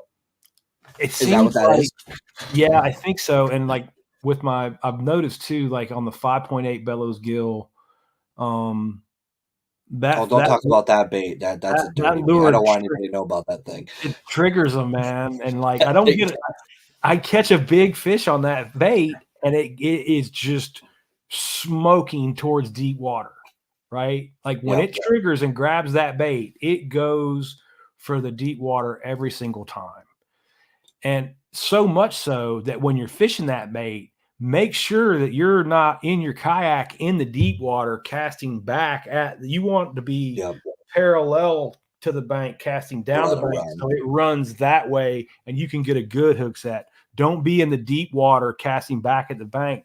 Now you're going to get that fish barreling straight at you in the worst Yeah. possible scenario. Those bellows gills are dirty, dude. They really are. And the I'm thing with those is those are a dirty, sneaky dock fishing bait because they Oh yeah. skip like a dream. Oh yeah. You can the best skipping rock you've ever thrown. You can skip that thing further. It is, Yeah. and it's got weight to it. Like it's got, and the honestly of all the like scented baits, that scent's actually tolerable. It's not bad. It, It reminds me of it's like Funyuns and puppy breath, but yeah, I mean it's better than the freaking Max scent or any of they're that coming stuff. out That's with like, a new plastic too that's like super tough. So oh really? That's the days one thing I will say is those things like they the kind of days fall of them apart if breaking you are get 'em. all over with. I saw it at ICAST. Those dudes got me into ICAST last year, which was real Oh, cool. okay, that's cool. Yeah, yeah. I've been using that Bellows Gill since 2020, and just came across it online. Dudes were dogging it. Dudes were like, they had just come to America, and Yeah. there were a bunch of videos going around about gimmick baits, and that was one of them. And I looked at it, and I was like, I actually would like to try that. And Well, I how just, is it? And it's dude, it's so like what's crazy about that bait is there's like you can use it like as a jig trailer. You can use it. uh-huh, You can swim it. When you yeah, swim that thing, dude, oh yeah. oh my god, it looks like a bluegill. I The way fished it the on an owner ripples are in that flashy thing. swimmer. I fished it on a 7/0 owner flashy swimmer and slow roll that thing all over God's earth. Really? See, Yeah, now I've never thrown it on an underspin like that. I've never yeah. done that. That's I slow smart. roll that thing all over the place, and then like so I'll like slow roll, keep my rod tip up and slow roll like 3-4 turns, and then stall it so it falls and get a vertical Yep. pattern on it. Oh, that's a dirty trick. A Or lot, a straight lot of drag time I it. would Texas rig it. Yeah, a lot of times I Texas rig it, and I like do the Yeah. kind of the same thing I do with the wacky rig. Well, I'll skip it up under a dock, but then I'll slowly reel it out, so it kind of like ticks off the bottom all the way back. Yeah. And Dude, I've I'll never even tried wake that. it. I'll pop it on that flashy swimmer under the surface for like 5 yards out, and then just stall it and let it go all the way to the bottom, and then fish it like a jig. Hop it back. It's a real versatile bait. I've caught some nice bass on it. And like I said, those dudes were dogging it when I first saw it in 2020. And I was like, forget that, man. I'm ordering that. I ordered it from Japan. It came in and I posted it. It came in that day. It's if you go back on Instagram 4 years or whatever, it's there. Some guy even said something to me too. He's like, how about you post the fish you catch? Because I just took a picture. I said, I'm going to go try this, Yep. And I went to the lake, and I mean, within 30 minutes, I had like an 8-pounder, and I went on a lake with a buddy, and it. I was struggling, just Yeah, straight struggling, right? And I was like, you know what? And I said it right on the video, like, I'm gonna pull out a sneaky bait. And I pulled out, it was like what they call like green pumpkin. It's like it's more almost copper than green pumpkin, but and I don't remember what size. It wasn't the big one, it was a Yeah. littler one, and I Texas rigged it. And the Yeah. thing is, those are heavy enough that you can actually just straight Texas rig those on an EWG hook, and you don't actually need a weight. No. They'll sink on their own. And I skipped it up under a dock, and that thing didn't even like hit the water and got smoked. And pulled it back. And he's like, "What the hell are you using?" I'm like, "I can't tell you." Nothing. And don't get me wrong, they're not cheap because they are a JDM bait, and you can get them on like Tackle Warehouse and stuff now. But they're definitely expensive for what you're getting. Oh yeah. But they are a sneaky bait. And I see they have the Bellows Gill, and then they have one with like a paddle tail on it now, and then they have the one without the paddle tail with like just the kind of like a Demiki tail. Just had them. They're over there. Actually, they've got a couple different varieties of them. All of them work pretty good, really. Yeah, it's. I think what it is. So I use. Have you ever seen the? Who is it? I'm trying to think of who makes them. So I know like Big Bite makes it, and they call it a coontail worm, or Grande Bass they call it a rattlesnake worm. Mm-hmm. Kind of looks like a caterpillar. It's the same concept. It's got that like ribbed. Yeah, they have a shad too now. It's more of like a longer, not like that. It's more long and thin, like a golden shiner than it is a bluegill. That shad is a nice pattern. Yeah, they I know like the Grande Bass, like the rattlesnake worms, it's literally like a Senko. It's like 4, 6, and 8-inch like worm. Oh yeah. But it's got that same like spiral ham look to it. You know what I mean? Like it's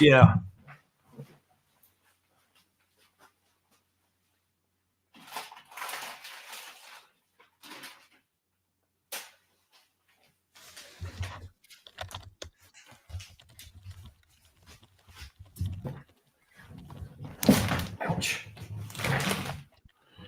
So, for any new guys or don't know what they are, they're these things. Let's see. Yeah. That's there is that's a big. There is a knockoff that's not as good as that, guys. I'll tell you, there's something about the scent in them. So if you go on Amazon and you type it in, there is a knockoff. These are made by G Crack, I think is the actual name of that. Like that's the one you want.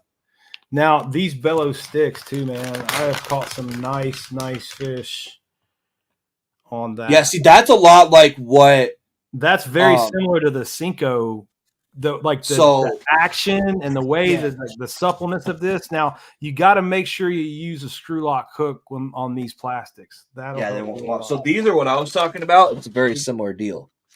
So like these are the ones. These are made by Lake Fork, but this is like the one I use. It's the same kind of concept though. Yep. It's got that like kind of traps air in there, and it gives it again. It's displacing the water in a different way, right? Yep. It's giving you a different vibration signature than anything else drifting around out there.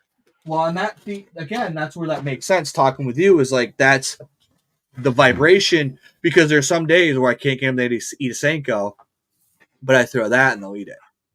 Yep. And it's a vibration. That makes sense. It's just subtle, but yeah, it's it looks like we got people jumping off. Yeah, I think I'm probably gonna we're going on 2.5 hours. So this is actually honestly why I wanted to have you on, because Daniel likes to 56 minutes, man. That dude's on point, He likes to jump out at an hour. Mostly because he has to get up at like 3 o'clock in the morning to go to work. So, it's a little bit rough for him, but I like the long format stuff, man. And I've noticed that like on my analytics, like, people will come back for a couple of weeks and watch it, they'll put it in for their commute and stuff like that. And, they do okay. Viewership wise. So I don't mind going for a couple hours. That's awesome. So what I'm going to do is I'm probably going to end it right here, guys. If you haven't checked out all of his socials, I'm going to have him list off where you can find him so that you can watch his content. Because you're pretty much on every. Yeah, I'm on everything. I'm really pushing towards YouTube though. Look me up on YouTube. Yeah, I prefer it there. I'm going to do the most comprehensive stuff going forward on YouTube. Yeah, so what I'll do, guys, is in the description of this video, I'm going to put his channel link down there. Go check him out. Subscribe to his channel. I watch his channel. I've had him on a couple podcasts. He'll be back. There's no doubt in my mind we're going to have another conversation. I'm going to wait till I get about halfway through the season and I'm stumped and I need some information, and then I'm going to pull him back in and start grilling him again. So, but I do want to, unfortunately, I got some videos to edit and I got to work tomorrow, so I got to get up too. So we'll probably end it right here. But unless you got any other things you want to throw in there. I'm good, man. I really appreciate you having me on. Awesome. All right, guys. Thank you for watching. Again, congratulations to Tim. Hit me up on email and we'll get you those prize packs. And, we're going to end it right here. So thanks, guys. Thank you.